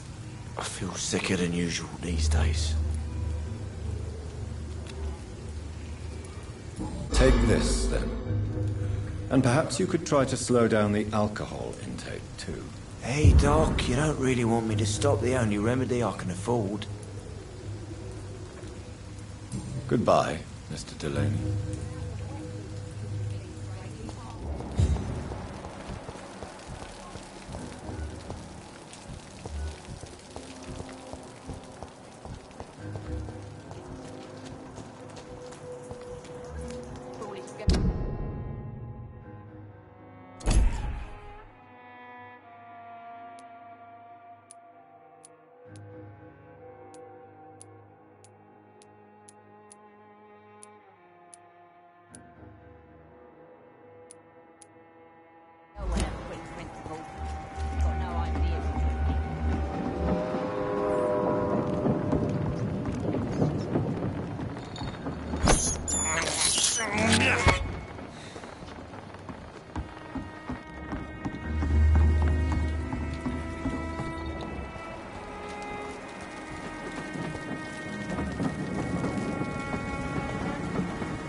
Good evening, Mr. Fishburne. Yeah. Do you require medical assistance? That's something I didn't expect to hear again. A doctor concerned with the health of his patients. Yeah. I could use some help. On several matters, in fact. I don't know which kind of doctor you're used to dealing with, but it's a doctor's purpose to heal people. And is it your purpose as well, Mr. Reed? I would say it's a convenient way for gaining people's trust.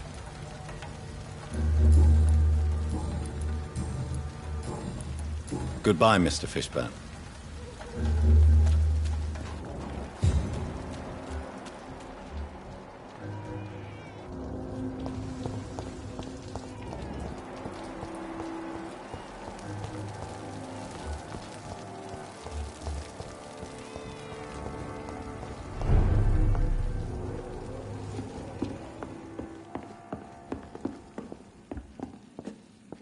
Good evening, Tom. Good evening, sir. How are you tonight? Back to the docks, are we? You remember me then? Of course I do. You're that man who seemed so lost when he entered my bar a few nights ago. Thank you for your hospitality. I'm Jonathan Reed, by the way. I'm still Tom Watts. Welcome back, Doctor.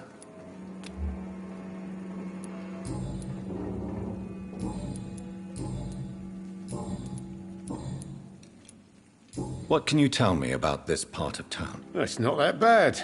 Thanks to people like the sad saint of the East End. Who? Sean Hampton, our own private holy figure. Few are foolish enough to make peace with the gangs. Sean is one of them. How is it you can keep this place open?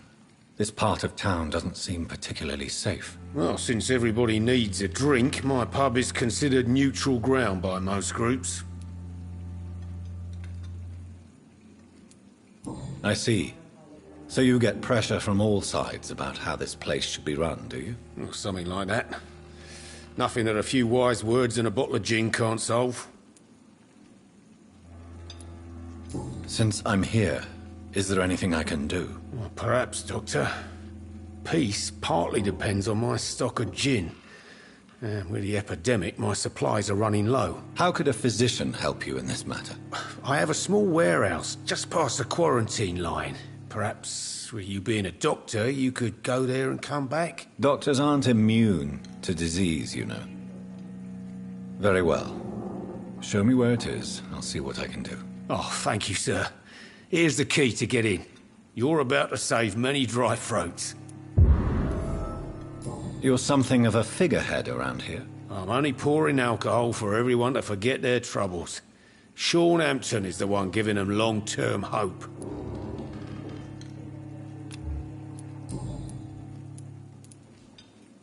How is it you can keep this place open? Well, since...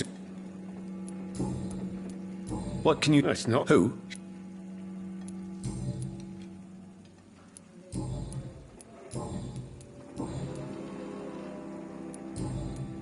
Goodbye, Mr. Watts.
Times like these, a good drink's just as likely to cause a problem as to solve one. Jack, he didn't deserve this.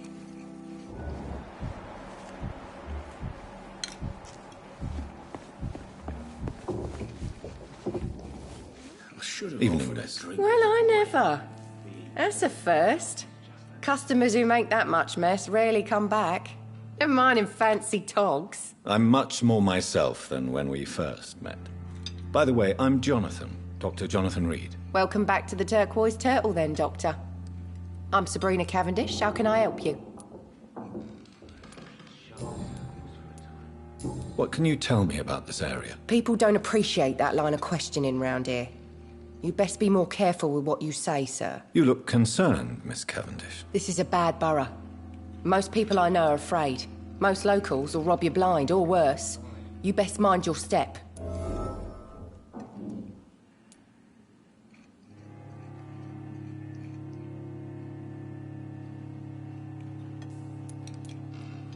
If you're uncertain about your safety here, the docks might not be the right place for you. I got responsibilities. And it's not like I got the money to move anywhere else anyway. This place seems, how shall I put it, very colourful.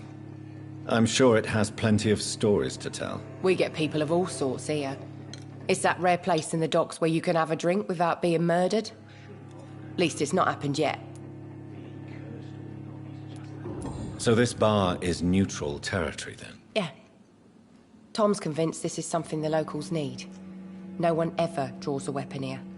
That's one of the reasons I accepted the job.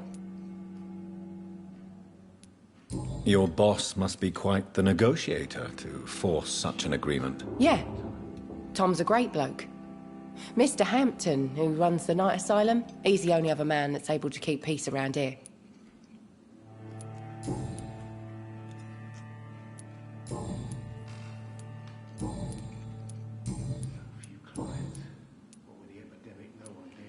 Excuse my curiosity, but where exactly are you from, Miss Cavendish? Something bothering you? What, my name? Or my complexion? Believe me, I never judge someone on their place of birth or the colour of their skin. If that's true, you'd be one of the few not to make fun of me. Just you, Tom, Dyson, Miss Fishburne, and of course Mr. Hampton. I'm sorry if I worried you. I was just curious to find out if you know this part of town well. Nosy. My dad was a sailor from Bombay, and my mum was a maid born up in Glasgow. They got married in London. And here I am.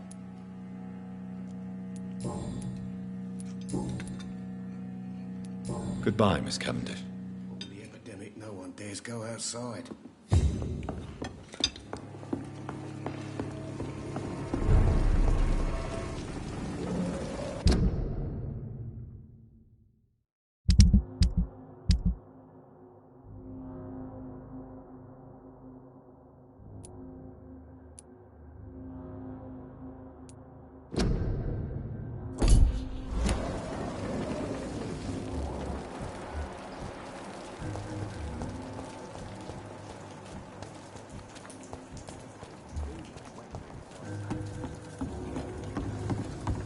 Dog's fault, they say. Then the gang. Good evening, sir. Who the fuck are you? Don't you see I'm busy here? Dr. Jonathan Reed, that's who I am.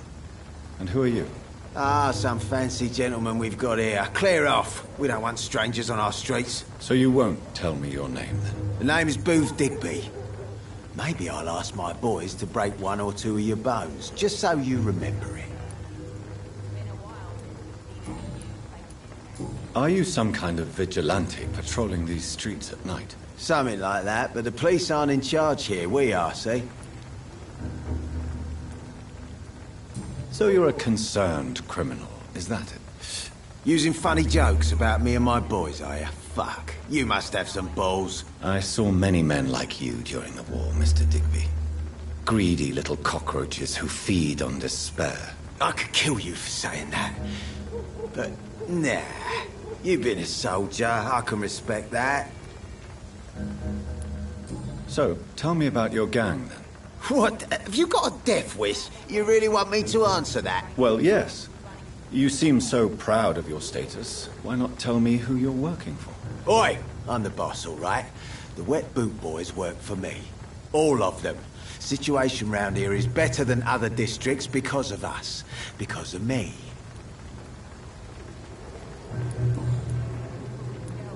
What can you tell me about this part of town? Things ain't that bad, thanks to us. We give people what they need, and we control this borough. Well, you're not doing a very good job. People are still dying here, like everywhere else. Yeah, well, we can't be everywhere all the time. And Edwina says if we can find more guns, we could be more efficient. More efficient? Really? You should probably tell Edwina that guns are useless against diseases and infections. Incredible. You know what? You're lucky she can't hear you right now. She's more smart than patient. My sweet queen of the docks.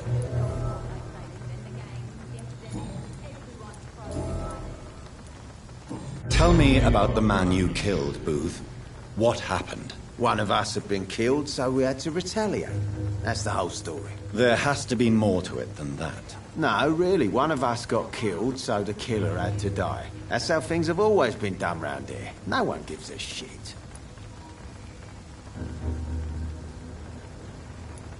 Are you so heartless that you could pull the trigger and kill someone without even blinking? Have you looked around recently?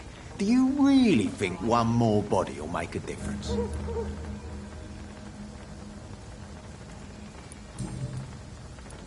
Goodbye, Mr. Digby.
Good evening, Miss Cox. Hello again, Dr. Reed.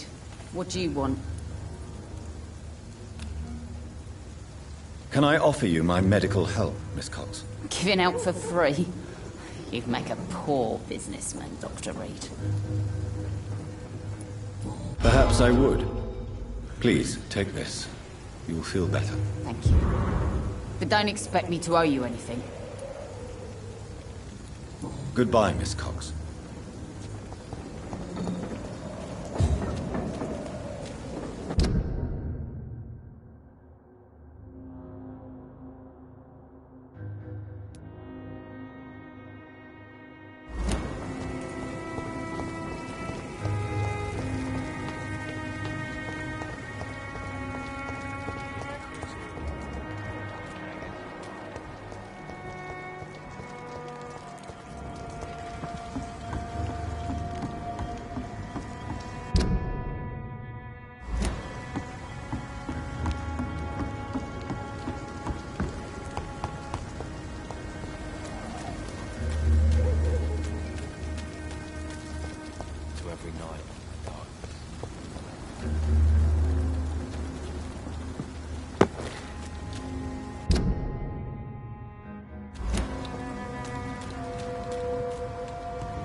Please, sir. Can't let you through. Stupid beast! Bloody leech!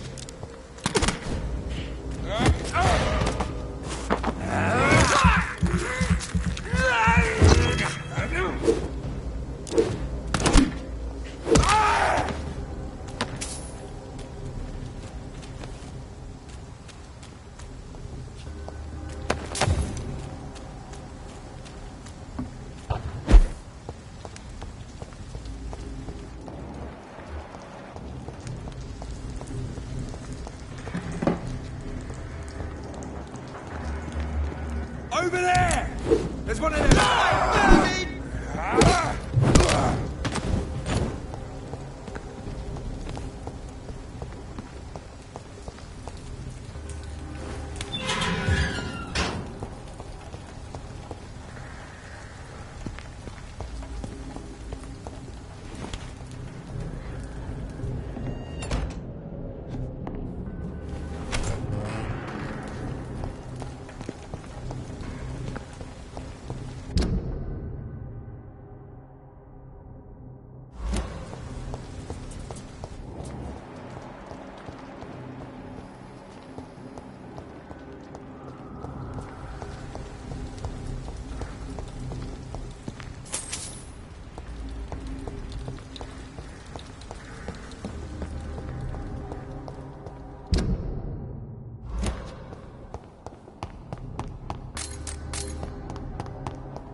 Let's pin it down!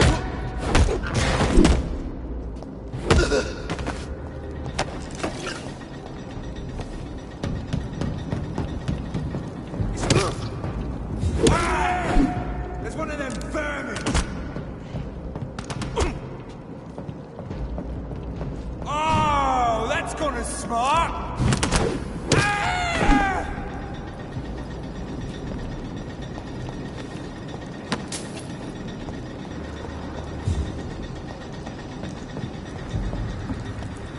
It's a leech! Kill it! That leech is fast!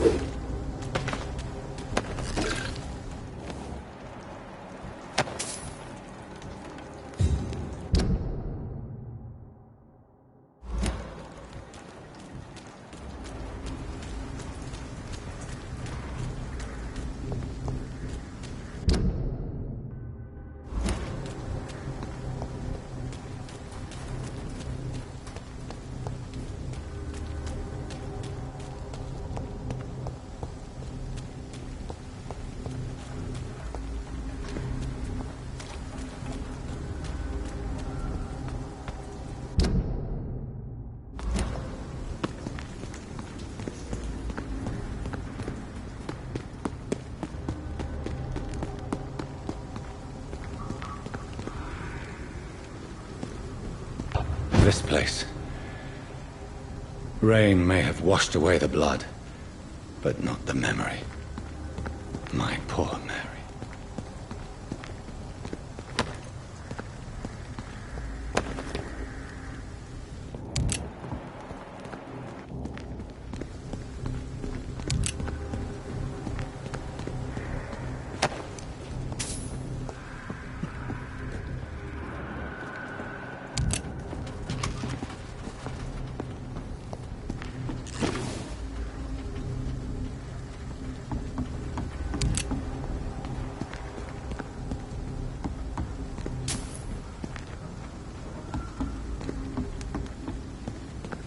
This is my watch.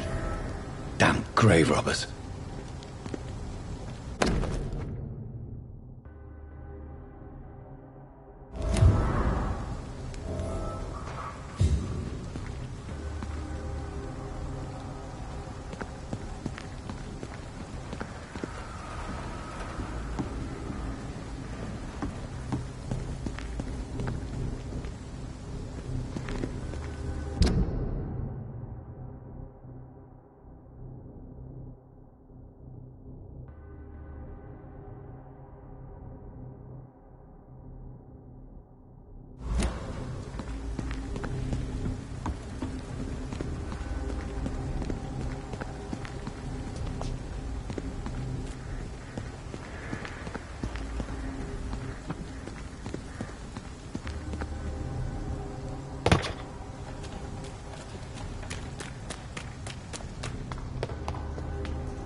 Leech spotted!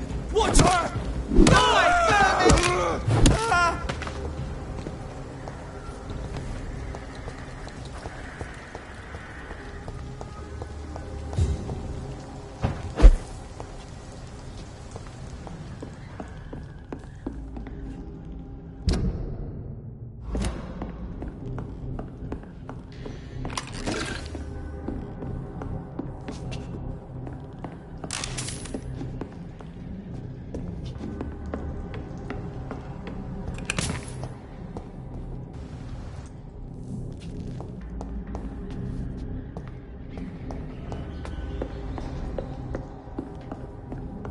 It's locked, all right.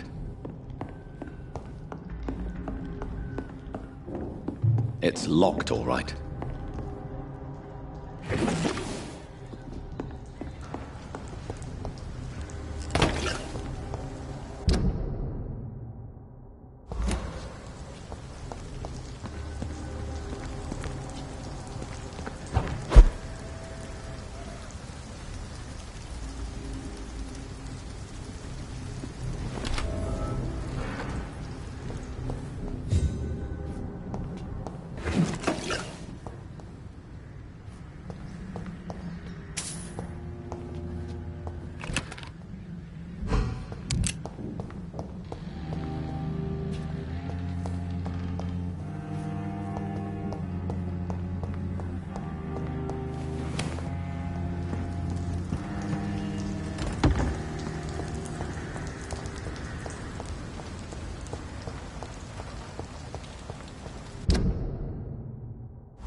Good evening, Miss Cox. Hello again, Dr. Reed.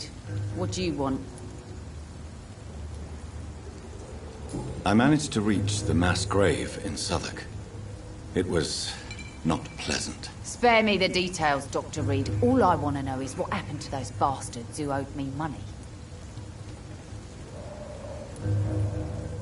I'm afraid those bastards, as you call them, are in the mass grave. Dead? Shit. That money would have been useful. Well, I'll tell my boys to avoid the place if it's that dangerous. Yes. Everybody should avoid that place until further notice. Okay then, Doctor. It looks like you deserve your reward after all. The Wet Boot boys thank you for your help. Goodbye, Miss Cox. Without the Wet Boots keeping things straight, these parts would be running completely amok.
It's locked. This garden. Something sweet. My guess is they're recruiting for some vengeance. In the meantime, the boys are waiting for us.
Get them weapons ready! We found one!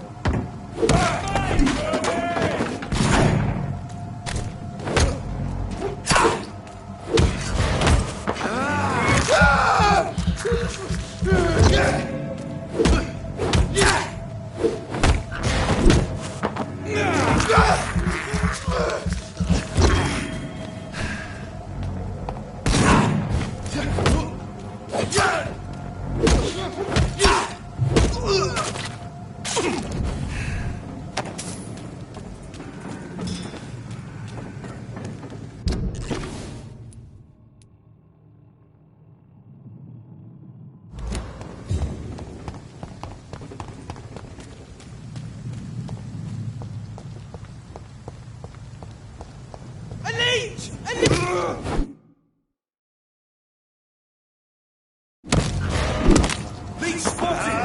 Watch out, boys!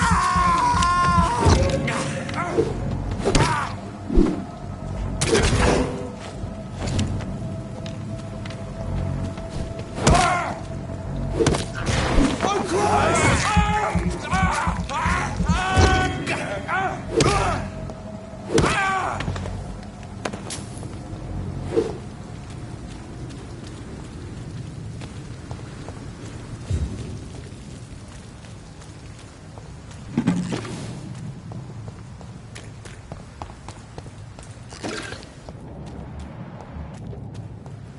Are you deaf? Stupid!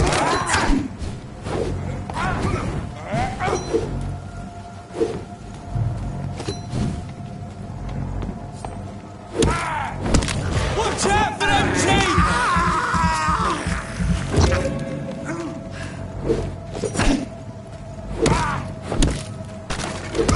Christ! He's dead!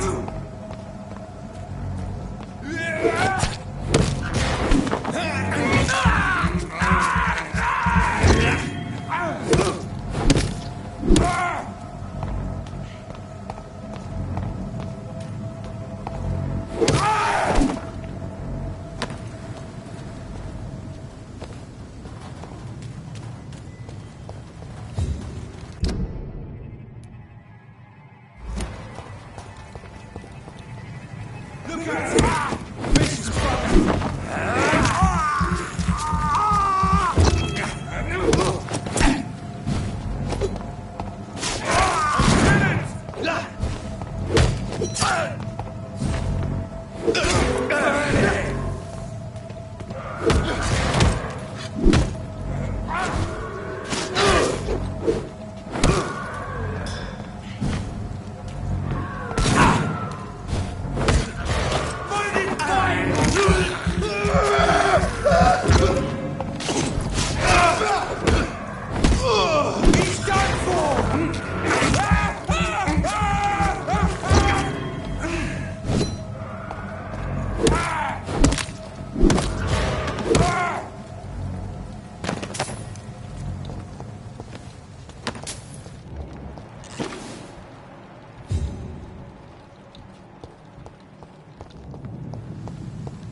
It's locked, all right.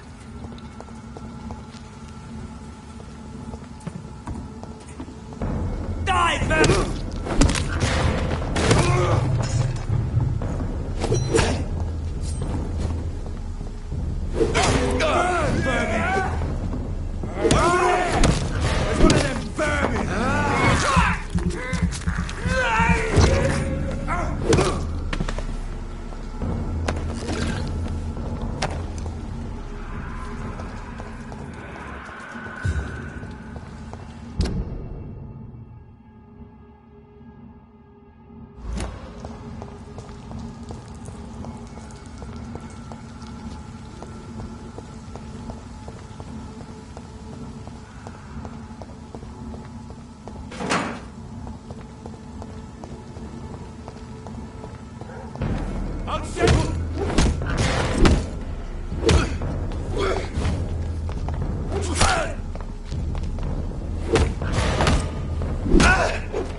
I cannot enter.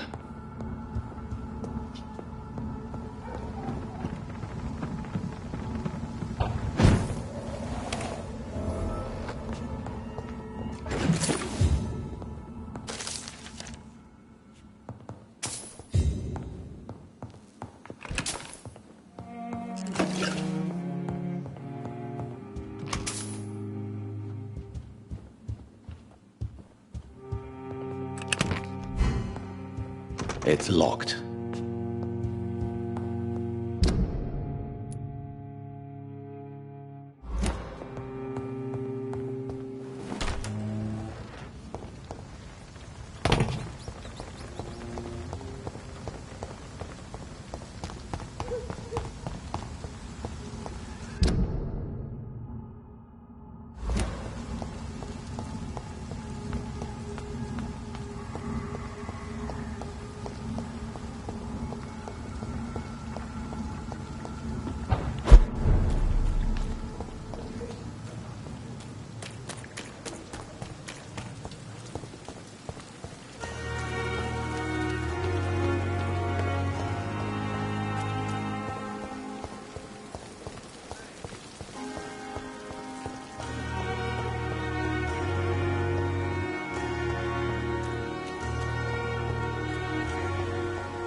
good place for a stroll.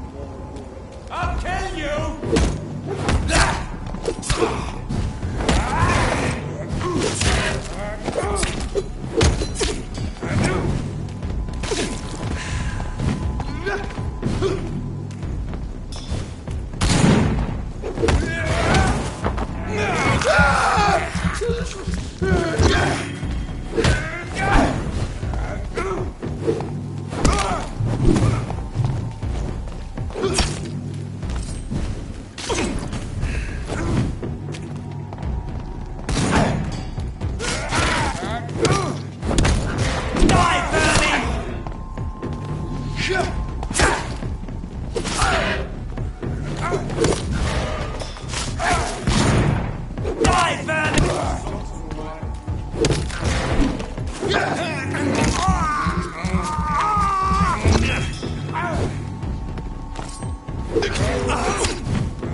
Whitechapel.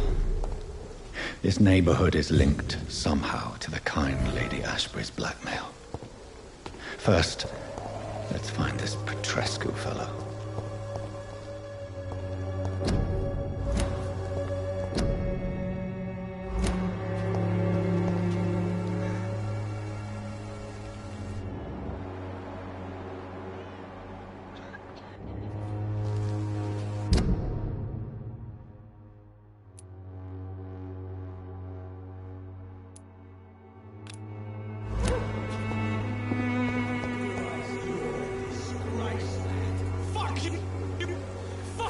Stop it now, Albert! Stop it!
Cordial can be the answer to all your problems.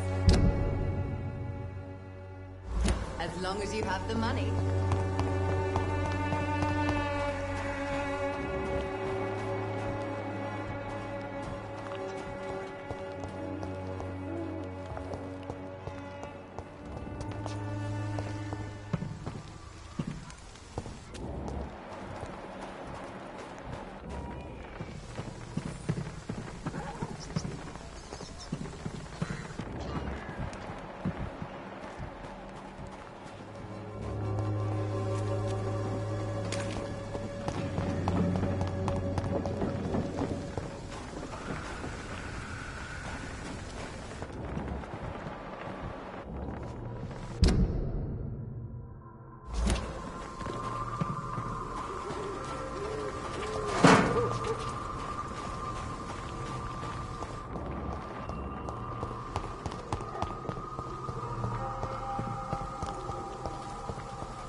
When science fails you, this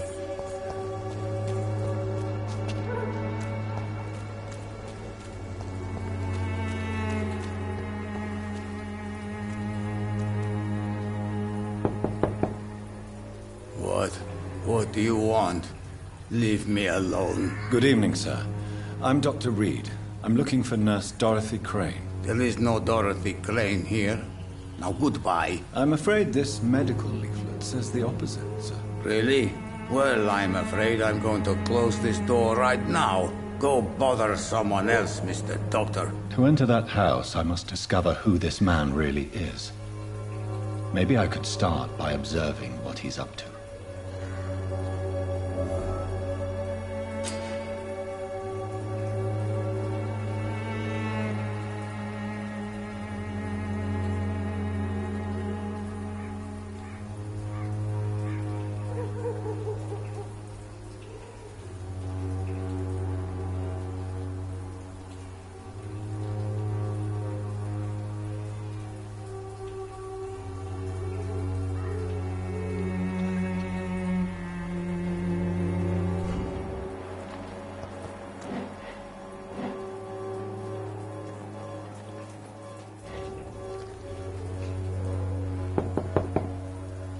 No one's there.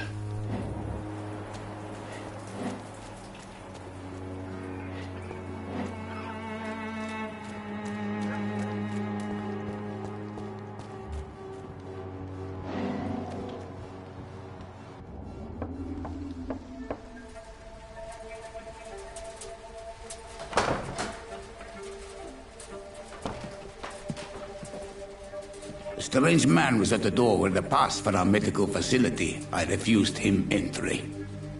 Darius, how could you know he didn't need our help? His clothes were too finely tailored to be for Whitechapel. Perhaps just a friend of that stray poet who is always about. Richard Nithercott? No, not of the same cloth, this man. I suspect some machination from that journalist. Clayton Darby. Is he still asking questions? Yes. I saw him drifting around St. Mary's Church. I swear he is tracking me just downwind.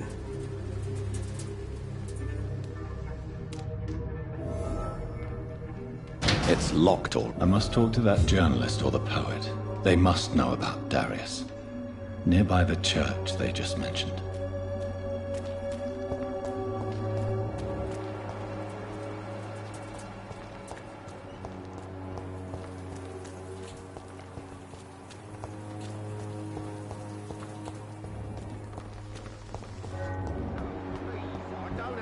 Money. Come on. Barrett, you know the game. You pay for peace of mind.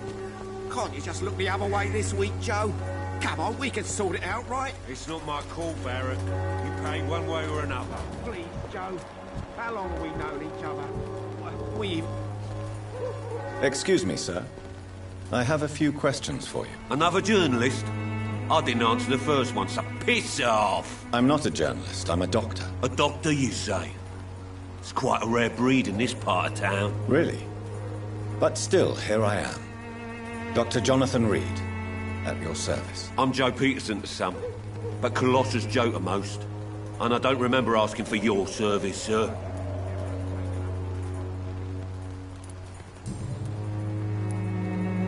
May I ask what you do around here? I do whatever I want, and sometimes even more. Now sod off. According to you, physicians are scarce in this part of town. Why is that? Not familiar with this neighborhood, are you? I guess your fancy colleagues are too afraid of being stabbed in the back. This part of town does have quite a reputation. Would you say it's justified? Totally. Look at me, for instance. I always look my opponent in the eye before knocking him out.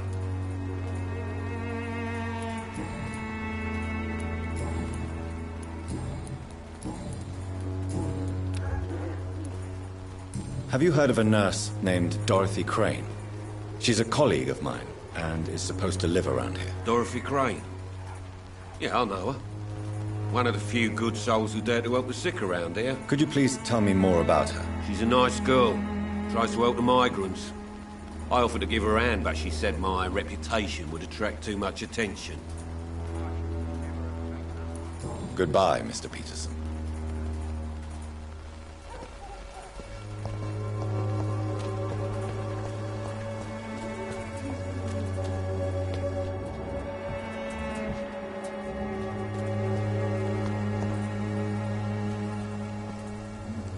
Forgive my interruption. Do not apologize, my son. Father Tobias Whitaker is always happy to teach mortals about the incoming Armageddon. I am Dr. Jonathan Reed, and I just have a few questions. A scientist? You are much more lost than I thought, my son.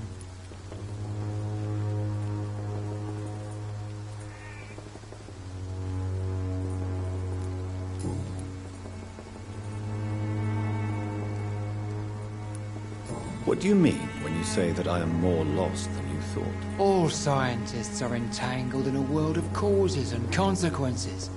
And most of them can't see the plain truth. Quite a judgmental opinion, if you ask me. But what do I know? Blinded by science as I am. But you are seeking answers, aren't you? Answers about the Armageddon about to strike the city. Answers about the hidden truth. I am. But the answers I seek are based on facts, not superstition.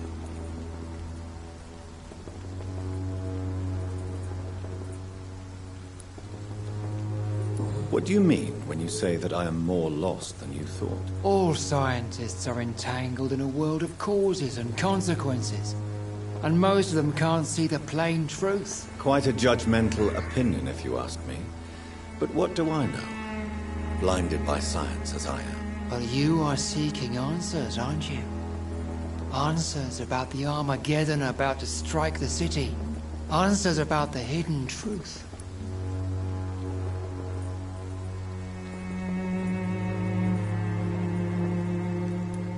Well, I suppose I can spare a few minutes listening to your so-called truth. As a doctor, you must be aware of the decimating epidemic. But let me tell you that this so-called Spanish flu is just the beginning of the end. What do you mean? The beast is finally revealing itself, corrupting the flesh and the heart of men. With my own eyes I have seen them, those minions from the abyss.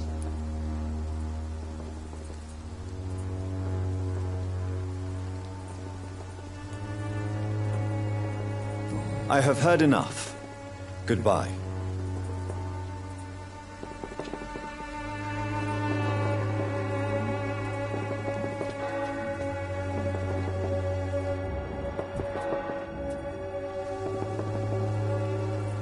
Good evening. What do you mean? Also, quite a are you? Well, I suppose I can spare a few... As a doctor, you must be aware of the decimating... What do you mean? Really? And what would be... We must fight the disease before... What is left? Cleansing. Tell me, Tobias, what exactly is your plan concerning the cleansing of this city? God will recognize his own. More than once this city has risen from the ashes, hardened and purified by the flames. Science and progress are our only hope against the monstrosity hidden behind this epidemic. See, Doctor? Now you acknowledge the presence of evil within the city's walls. Now you start to admit the truth.